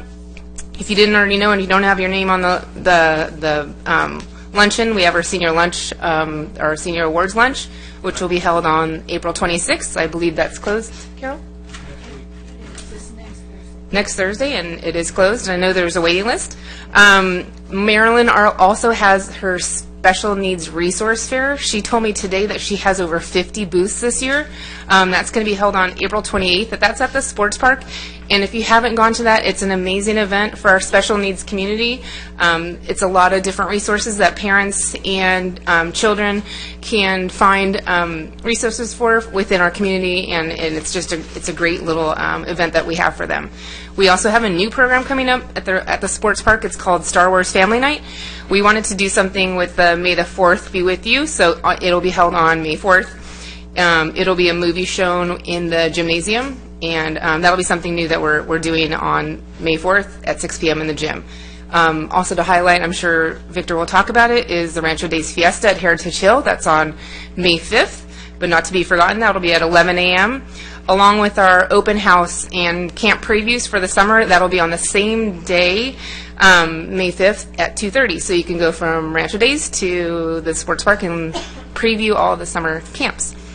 That is all I have for tonight, unless you have any questions. Thank you. Comments? Commissioner Rosenberg? The numbers, first of all, overall look great. And they're really consistent, and pretty much every one of them is growing, which is really nice to see. The only kind of question I really had was, we had less people for Bunny Blast, but we made more money, and which is a good thing. I'm just thinking, from having been there most of the duration of the event, that there weren't long lines, and that may have encouraged people to, once they were there and seeing that, buy the wristbands. So maybe we should hope for more cloudy days, that it becomes a positive financial thing. And again, it's nice to have oodles of people, but when they're tripping over each other and it takes forever to get face painting done for a kid or that, they kind of get bored and leave. So, yeah, I think it's great. Just something else with excursions that you can relay to Vicki, and I'll bring her more up to speed on it. Working with her and with Carolyn to put together a tour down to the battalion in Camp Pendleton. And we're in the throes of trying to make it easy, as opposed to all the typical protocol and access requirements and things like that. But we should have some answers, I would say, within 30 days. And she was looking towards an October time frame anyway, so. Thank you. Thank you. Anyone else? Oh, I was just going to mention real quick on page 4, Peacemaker's Country Store, candles is spelled wrong. Okay. Just so you fix it next time. That's all. Duly noted. Thank you. Okay. Moving right along to the director's report. Actually, while we have the consultant here and we have people in the audience, I wanted to make sure that we came back to see if the council has any comments or questions about the designs. Okay, fair enough. We'll open it up for comments from Commissioner. I can start. So, just going through these looks like, amazing designs and stuff like that. Based off of the comments from the audience, I would say $7 million isn't, it sounds like a lot, but I know it's not a lot to spread over 10 parks. So I would suggest that for the 3 parks that were mentioned that were asked to just be left alone, that we put the $7 million focus then on the other parks that, people actually want those changes. I do know, especially with Montberry Park, every time I drive by there every morning and every night on my way back from work, there's like 1 million dogs off leash. So I can see the frustration to not want to add a dog run there. And just as far as the process, from collecting the responses online, was it pretty much citywide? Anyone could submit a comment through that link? Yes. If I could, we've learned a lot the way that we did this. Our goal, we were concerned that because these are 10 small parks, right. Most people haven't heard of these parks unless they live near them. Right. So our concern was that we weren't going to get enough people, enough input to develop a plan.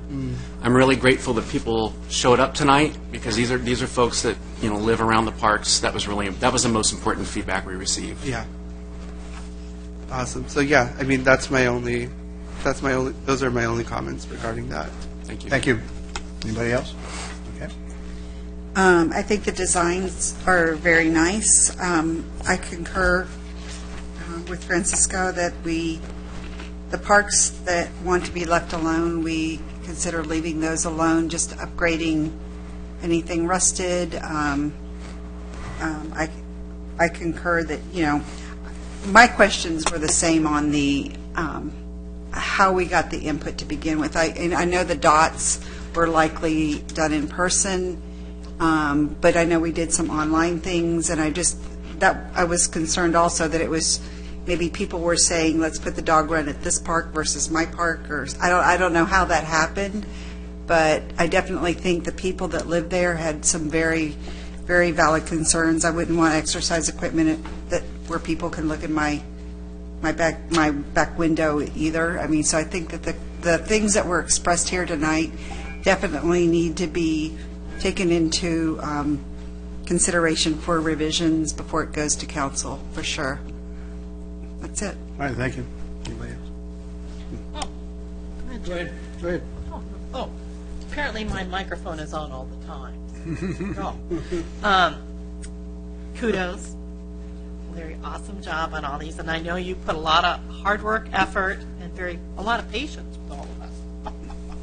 Anyway, I concur that so Regency, Montberry, and Rancho Serrano, is that the three that pretty much leave them passive, just to make sure the repairs are done correctly in regards to rust and safety issues. Make sure if we put in safety lights, they are not shining in people's windows.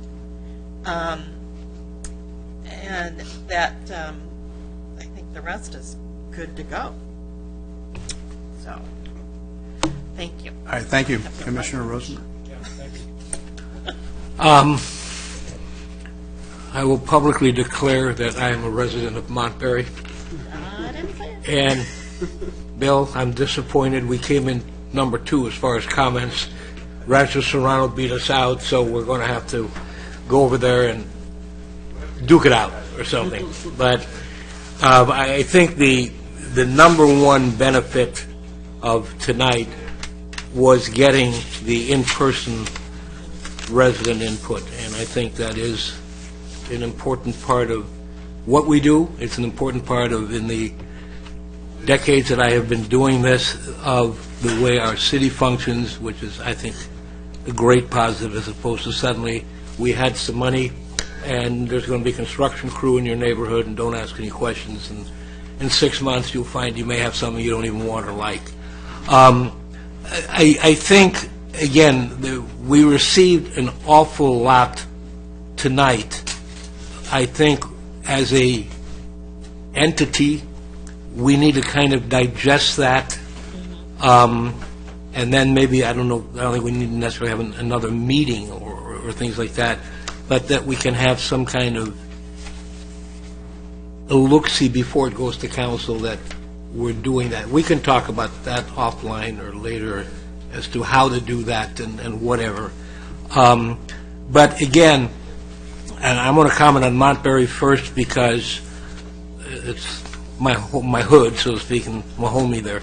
I personally concur with all of the comments made by the residents from Montberry. I think the idea of having places to do something with your pet and dog especially are good and are meaningful, but I honestly think that whatever we could put in that park would be too small to start out with. And you still have to, rule number one of dog parks, having done a little research on that, you have to separate large from small. You can't have them all coagulated in the same plot of land and doing what dogs do when they get with other dogs and things like that. There is a heavy dog population and usage there, as is in most of the other parks, and we heard a lot of other comments about the off-leash, I'm going to call it an issue, I'm not going to say problem or anything, but I think that's something we internally need to address, and there's ways to do that to enforce the leash ordinance. It might be another production by Laura and Vicki, our movie stars who did the first little video that was done, maybe an enforcement aspect a little bit more that people realize that. The only, and I'll say it in front of the Zion, and we still got a number of folks here from Montberry, so you can shoot me down. I agree it should be kept passive. It, I think, is one of the most scenic parks of the parks that came out of what the county developed in the history of Lake Forest. The only thing that I would like to see besides, and I agree with all my colleagues, where it's rusted or bad, fix it, replace it, that it looks that you're not going to have to get a tetanus shot after you sit on it or something like that. But what I would love to see from Montberry would be, and it's, again, maybe a little bit of maintenance involved, a little bit more of a color palette. It's got, if you like green, it's the greatest park in the city. It's all green. Something that would kind of liven it up. And again, for the residents, I don't see this making it a destination, is some kind of, I'm going to call it a gazebo, where a family can go have, like at the nature park, what we have up there, and have a barbecue there. And from the city standpoint, I'm always looking for revenue recovery. You can make a park reservation at, what does that bring us, $10, $20, or something like that, some small amount. 20? 25, okay, big revenue. But again, it would kind of be something that unifies it. What gave me the idea with it was seeing, in driving by there on North Crest, people on an occasional weekend up with one of their own pop-ups that they had raised, and they had a bunch of people having a little picnic, and then they were gone. And I know the nature park, during the school years, when they have the proms and that, they get a tremendous amount of kids who come there that night and take pictures and graduation pictures and things like that, because it is so scenic. So it's a suggestion I'd like to, throw, but the other things, definitely concur totally with all of the residents of that tract. One of the things, and it came out later because I was kind of worried, for the audience, do any of you know that Lake Forest is now considered what's called a healthy city? Sorry? A healthy city? A healthy city. We are 4 years into suggesting it. It was finally passed as a resolution, and I had to throw that in, I'm sorry. If you looked in the last issue of the leaflet, the logo for the Healthy Cities was displayed, okay? And I'm saying that partially because I have Jonathan in the room, one of the greatest PR guys and outreach guys you could ever meet. And, huh? It's a great city. Yeah, and it's a healthy one, too, which was a little bit of the emphasis on the exercise equipment concept, which I agree, if it's by somebody's bedroom window, yeah, we can move it and things like that, but not do away with it. And I was going to ask, but from the comments, it came back, because you only really mentioned 2 of the parks specifically with it, and I know the concept was to hopefully have more and to do other things. I'll come back to that with staff later after comments on the parks. Trying to look at all of the kind of generic notes, but that was kind of Montberry. Is anybody here from Regency Park? I'm sorry, Regency. Gentleman left. The one gentleman, I think he was the first comment, was from Regency, and he made the comment that the park has kind of been taken over by sports and soccer. Any resident who buys in that area from the date of the initial sales was presented with, executed a document that acknowledged that that plot of land was going to be an active sports park. And so that's one thing. But interestingly enough, over the last year, the sports usage there, the permitting time, has been cut by about 40 to 50%. So it's no longer as heavily used as maybe purported.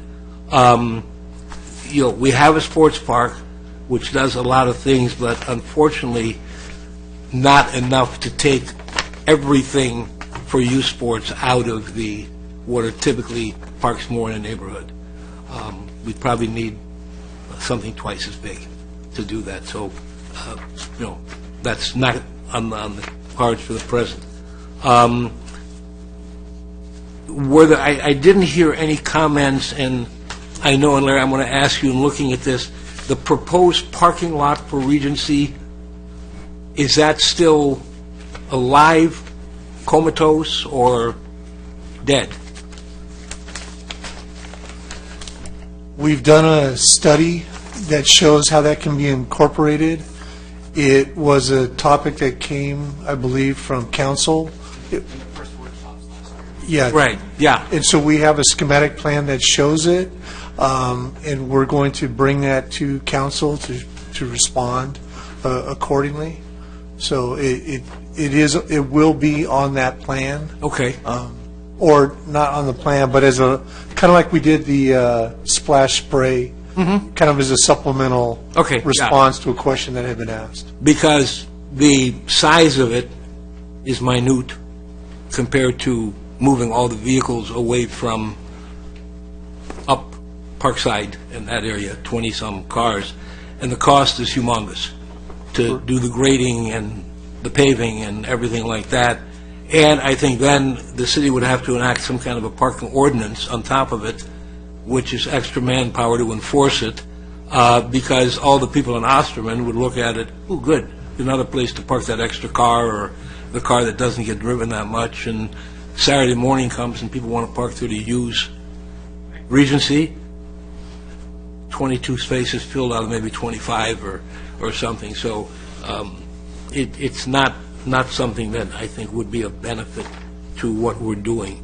The other question I had, Larry, to you, ADA issues, are they all addressed for every park? Yes. Okay. Because we had one last time around where after the park was finished, it was discovered the ADA ramp was not put in and had to be done after the fact, which was more expensive. I think what else that. And I personally am not in any kind of disagreement with the opinion of residents where they said, for a variety of reasons, they don't need some of the suggestions. And from a budgetary standpoint, maybe that will give us the ability to do what is needed where it eventually would exceed budget. So, to use that, and somebody says, I want to give you my allowance back, well, we can give it to its brother or something like that. So,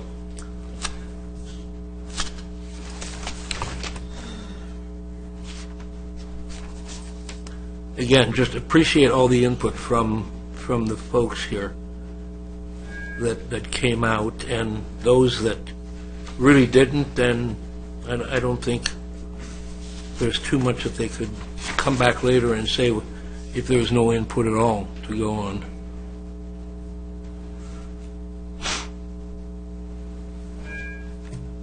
The one thing that was kind of mentioned pretty much for every park that was where there were comments on were issues, and I agree that those should be looked at, issues with lighting and security. And you don't realize in some cases that, especially in the summer when it stays lighter and warmer later, that there is an element that would use them. So I don't know if we can kind of in the comments include that for insertion to what eventually goes to the council, but most everybody did kind of bring that up. I know I have specific notes on Rancho Serrano, on Regency, on Vintage Park, and on Montberry. So there's half of them, and those are the half that were pretty well represented. And that, for right now, is pretty much it. I've got some other general comments, but let us put this issue to bed, and then if we can just do our normal comments. Okay, Victor? Thank you. Very good. I have a few comments now that we'll use this opportunity. It was interesting to me, since I haven't seen these renderings until tonight, but I think it's a good start to stimulate thinking about some of the things that we like to see, and more importantly, the things that we don't want to see. and as a homeowner, as all of us are on the dais, have been here long periods of time, we moved into our neighborhoods for specific reasons. And I think we have to be respectful of those reasons. And although the intent is to improve the quality of our parks, it's not intended to go beyond the parameters of creating something that doesn't need to be created. Now, we built the sports park specifically for those folks who are activity-driven, who desire multiple opportunities to play whatever, basketball, soccer, the walking trails. You can take your dog to the dog park. We got community rooms. Seems to me that there's never enough parks and not enough facilities ever to meet the desire and the needs, because our community is growing. On the other hand, we're not in the business of establishing parks and sports and what have you. We're in the business of satisfying our citizens and what is important to them and what do they desire. And that's why we did the workshop. So it was an educational opportunity for all of us to hear from our residents, not to create things that don't need to be created, although we have $7 million. No one ever says that we have to spend the money. I mean, so what? It's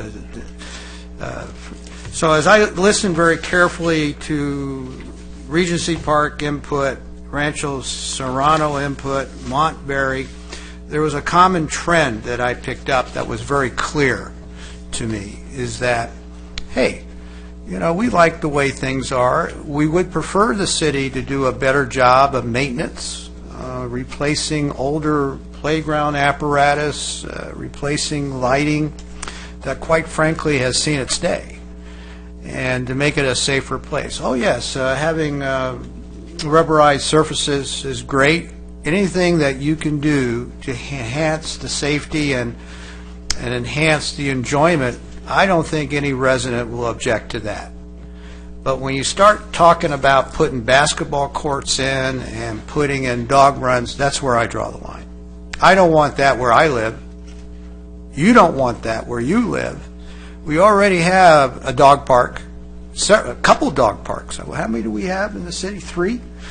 One. Well, we have the sports park dog run there. You can take. No, we don't. No, it's not a dog park, but you can take your animals there on a leash. At any park on a leash. The park has a portion of it is reserved for us. Okay. Well. Okay. I mean, all I'm saying is that having a, what do we call it? A dog run. Basically, is that the terminology? To me, it attracts. It can attract a lot of unnecessary issues there when you have these dog runs, at least from my experience, and I'm not supportive of that. And quite frankly, I don't even think the citizens that in those areas really want, from what I'm hearing, a dog run.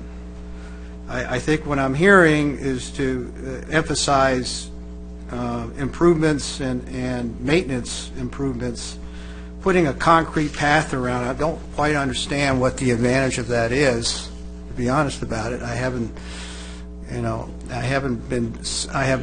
bought off on why are we doing that. It is exercise, and if you want exercise pads, I mean, if you're talking about Montberry, that's what the thinking was. A lot of parks do that. The thinking we're fine not doing a dog run. I mean, if people don't want a dog run, but there is a real logic to that, where if you have a park like Montberry, where people bring their dogs, it's known as an unofficial dog park. People bring their dogs and let them run off leash. That's where people do that more than any other park. I get a lot of complaints from around there. The thinking was, why don't we give people a place and the means to do that safely? A dog run is not a dog park. Doesn't have 2 sides. It's a fenced-in area where people can let their dogs in there. They can let their dogs run around. It's very small. It's maybe this big. I mean, it's not a dog park.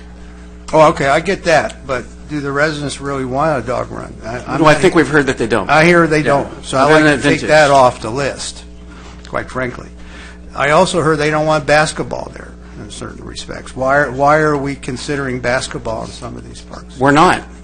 we're not. But people said that they wanted a basketball. That's why that was on there. That was considered because people put their dots by basketball court, and the gentleman that asked for that, I wouldn't recognize him now, but I asked him specifically if he was a resident. He said that he was a resident that lived nearby. I don't know who he was, but we have heard that we're not just putting arbitrary things on these designs. These reflect what people said they wanted. Yeah, I see 5 dots on the basketball court, so in Rancho Serrano. Yeah. So, all right. Now the residents came again, and we're listening to what they're saying. I mean, I don't live near these parks. I live near El Toro High School. So it seems to me that the residents should dictate pretty much what they want and don't want. And we have to listen to that very carefully, and whatever recommendations we make be reflective of the majority of residents of what they want. And that's the whole purpose of this exercise, as I see it. No one says on these diagrams that we have to do anything. And it's up to us as an advisory body to recommend the right things to the city council as to what should happen versus what shouldn't happen from that standpoint. I don't think anybody would disagree with that. But I think this was an educational opportunity for me, as well as for all of us, to hear input from the community. And this is a good starting point. So that's all the comments I have on that. I have one question. Yes. I know Jim mentioned that when the sports park has taken away some of the soccer or decreased the soccer at Regency Park, has it impacted Rancho Serrano in the same way? Has it decreased? No. You know what, I can speak about Regency. Well, Regency, we cut things way back. So we issue a permit only for Saturday, not for Sunday. We ask ASO only to schedule games 2 hours apart instead of having, so they have about 4 games there per day on a Saturday, as opposed to 6 or 7 or 8 games throughout the day. So we cut the games in half. We don't issue any permits at all on Sunday. If people are there playing soccer on Sundays, then it's walk-on groups. During the week, we allow, this is at Regency Park again, we allow practice. I want to say it's something like 4 to 7:30. The park closes at dusk anyway. So we have cut back there. But I'll let Laura talk about Rancho Serrano. Yeah, they didn't go to Rancho Serrano. We are able to move them to the sports park because AWSO has so much time. They were able to merge a couple of their teams together because Tim Van Workman was able to work with us and to find time for the people to move from Regency to the sports park. Okay. That's good. I have one other. Can I just dovetail on that? Oh, sure. Go ahead. Fleas out of here. I noticed Rancho Serrano and I can't remember if it was Regency also, but one other park made mention of the fenced-off play area that literally took the summer away from using the park and things like that. The similar comment has come from people who live in Foothill, at Foothill Ranch Park, and I'm trying to remember the other. There was one other that there was limited soccer play on it. It could have been Borrego. And I think those residents have a very, very valid point. Now, I'm not going to say I'm a turfologist because I'm not, but I've had some extensive conversations with people in other cities that have exactly the same problems and same issues. And they find that they can, number one, do this rejuvenation of the turf in less time, one, and number two, on a staggered basis, as opposed to closing everything down literally from, call it June 1 to August, whatever. I know there was a kind of a guiding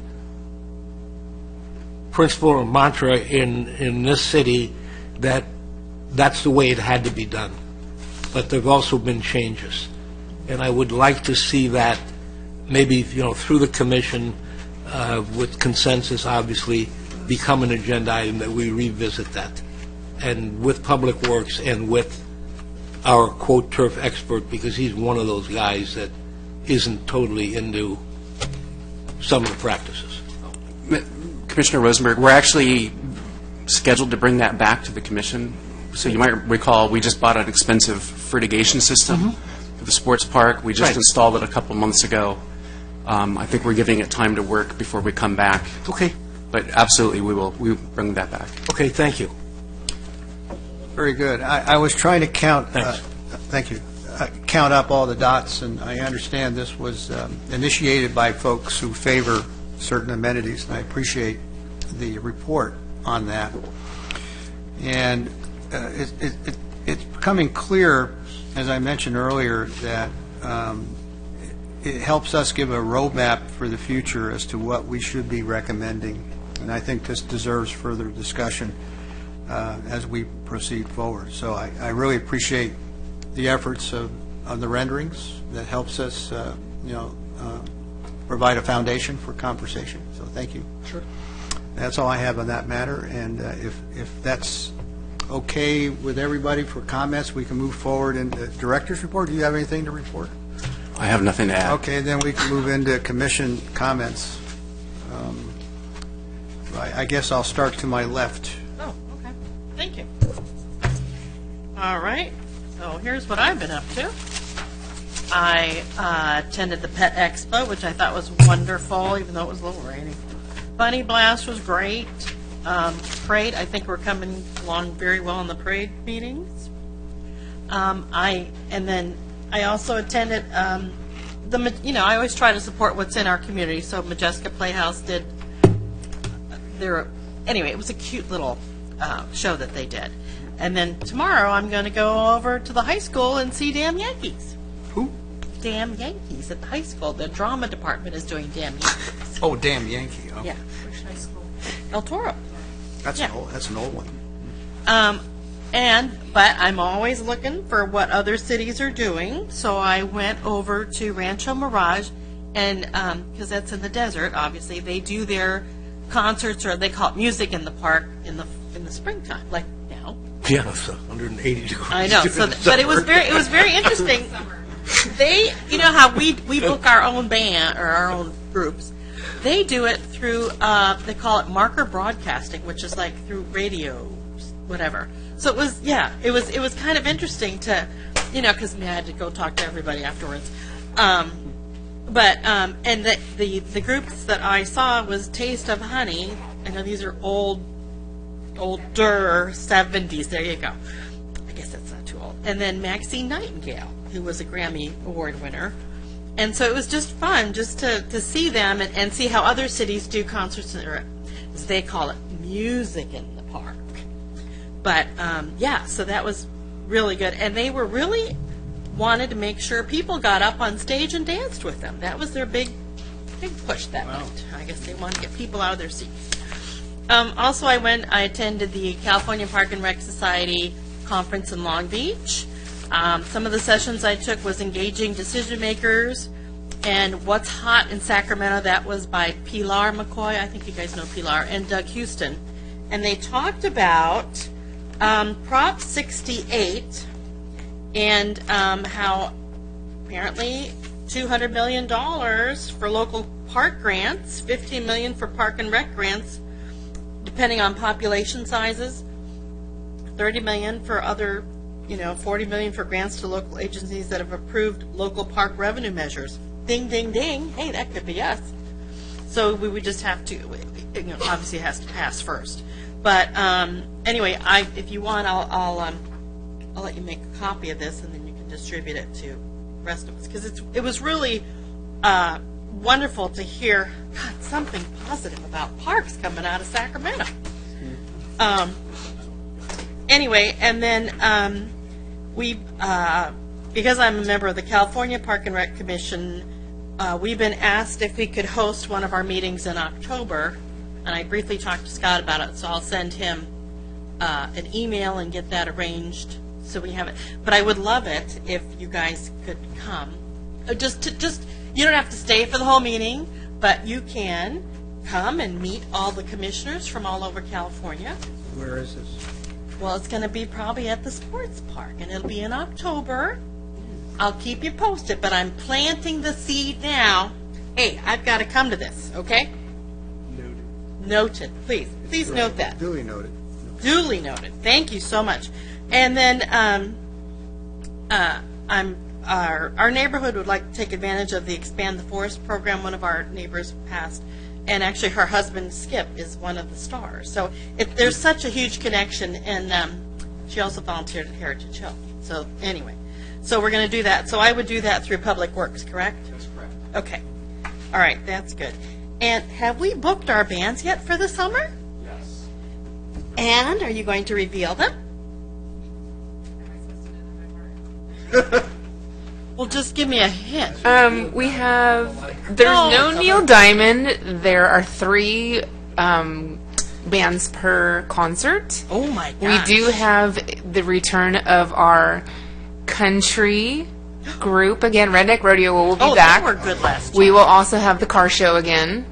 We're going to have an 80s night with my favorite band, The Reflex. If you've not seen them, they're absolutely amazing. They perform all over the place. Oh. You have to go to that one. And no, we are not having Flash Pants, Jim.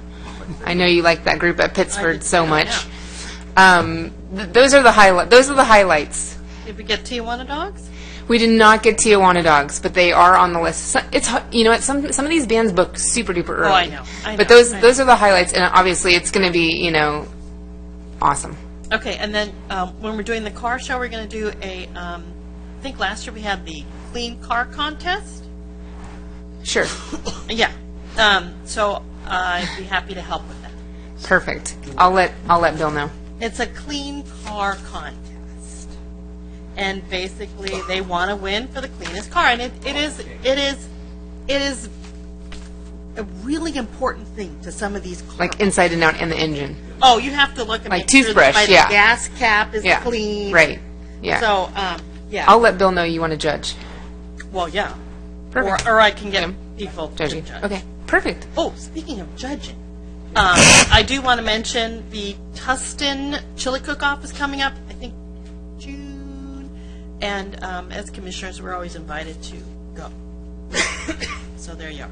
Just want to let you know. I think it's that first Saturday in June. Let me look real quick. And if you guys haven't gone, it's a wonderful event that we like to help out. Well, I like to help out with. Tustin Chili Cook-Off is June 3rd. So, anyway, and it's a great event to meet fellow other commissioners. Anyway, that's it for now. Thank you. Oh, I don't have anything to turn it off. Thank you, Commissioner Brajas. Again, Laura already highlighted it, but I will be attending the Special Needs Resources Fair with Christy. She's a special needs teacher, so we love to go see all of the resources available to us at the community, April 28th, Saturday. So not this Saturday, but next Saturday. At the sports park. At the sports park. And then I just wanted to highlight and thank staff for the rapport you guys are building with the community and the efforts you guys are taking to listen to everyone's voices and taking that into consideration. I've done some work with other cities, and I've experienced how some of the people are just pushed off to the sideline when they're voicing concerns. And so I think I'm proud of the kind of work that we're doing here. So thank you. Thank you, Commissioner Porter. I think I've made most of my comments about the parks, and really appreciate all the passion of the residents showing up to express their opinions. I think that's what makes the city so great, is that you do show up, and before it gets too far along, let that be expressed so that we can incorporate what you want by where you live. And I think that's very important. I went to the State of the City the other night along with a couple other of the commissioners here. That was very well attended, I think. Great food, for those that missed it. I'm looking forward to upcoming events. I know we have there's a volunteer luncheon too, right, coming up? Thursday. Okay. I hope to be able to participate in. And looking forward to hearing what else is coming along with the concerts and such for summer. Thank you. Commissioner Rosenberg? Yeah, thanks. All right, starting with, I guess, Bunny Blast, which was a blast. And again, very well done. I think the idea of the theme change was, number one, great, because I think after a while, as good as Alice in Wonderland is or was, you get Alice out. And this was just fresh and new and different, and I guess the next challenge would be to 3 years from now maybe have something replace it with, again, new, and that keeps people wanting to come to see what is different. You and I, we've talked about the food vendor, and we'll continue working on that. But it was a good event, and at the conclusion of it, I wasn't disappointed that there were that many less people. I think it all turned out well, and that's great. Another thing about Easter, and I owe some of you who would like to see pictures of what has been described as a big, scary Easter bunny that I wound up being for my Marine family down at Camp Pendleton, and that was funny too. And it was a lot of fun doing it, even though that thing was hot as all blazes. I know now what mascots feel like when they drink and drink and drink, because it was just like sweat was just pouring off. But it's fun, and I've already been asked, will I do it again next year? And I said, we'll see. I'm not committing that. Meet the Mayor, another, again, well-done event, and just happened, recently, and I agree with Commissioner Porter. The food was very good, and the Chamber does a really, really nice job on putting that event together, and it was nice to see a lot of staff there, too. It was very cool to see them participating in it.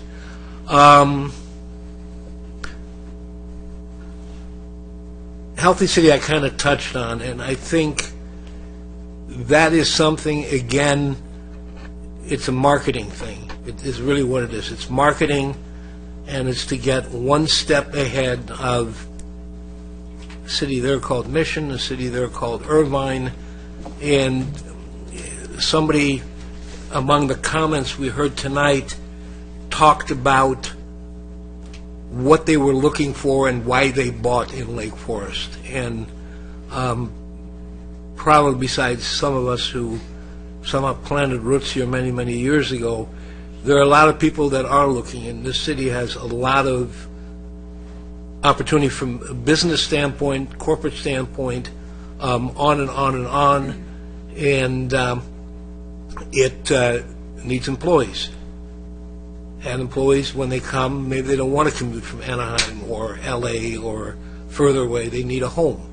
And in making a decision where to buy homes, and there's a lot of homes up for sale and being developed, the things that people count as criteria are very different from one person to the next. And a lot of people today are very, quote, health conscious. And something like that, and the things that can be associated with healthy cities are very, very beneficial in maybe attracting people to say, hey, it's got this, it's got that, it's got that. Oh, it's a healthy city, they emphasize this, they do programs with it. And there are a lot of programs that I've spent a little bit of time on the internet looking at them, and it's primarily because I'm interested in one sport especially, but the NFL offers a lot of programs for schools and municipalities. And it's pretty much where you kind of fill out an application and then they put it on. And all you have to do is furnish a space where they can do it. And things like that that would be very different than what a lot of other cities do. So I hope we can just collectively explore those and put more things out there for them. this last Saturday, I attended the inaugural raising of the pop-up city hall with Jonathan and the mayor. We also kind of had, even though it wasn't a total pop-up city hall, at Bunny Blast, which was more of a general plan issue. And it was, I kind of watched that and listened to what was going on. It was good. And we had probably at this one about 40 or 50 people that came up specifically and asked questions about what's going on with this and what's going on with that. And very simple, a pop-up, some tables, and Jonathan and the literature rack and things like that. And it was, again, it's kind of like Commissioner Porter mentioned, the ability of people to talk to the city reaching out to them, and I thought it was very, very positive. And then about 3 hours later at home, it kind of hit me, we missed something. We totally missed something. Maybe not in that specific environment where it was, but if it's like a concert, and I hope you put in a request and reservation, since your employment contract is 24/7, I think you and Skylar, right? and bless you for what you're doing, seriously. That whole part of quality of life is covered to a 90% extent by community services. And to have information there, it's one more rack, is kind of what came out ahead, with information on the different range and variety of programs that we offer to residents in this city at a place where there are lots of residents of all ages and all different interest levels, I think would be terrific. Because no matter what you do, there are still people you might not reach, and this covers all bases. And I'm not going to necessarily impose on staff to say we need 2 people or that, but I know I would be willing to give time to man that, and maybe my other commissioners would also. But I think it's something hopefully we can consider, and to put a plan together that we can, if worst case, give them to Jonathan.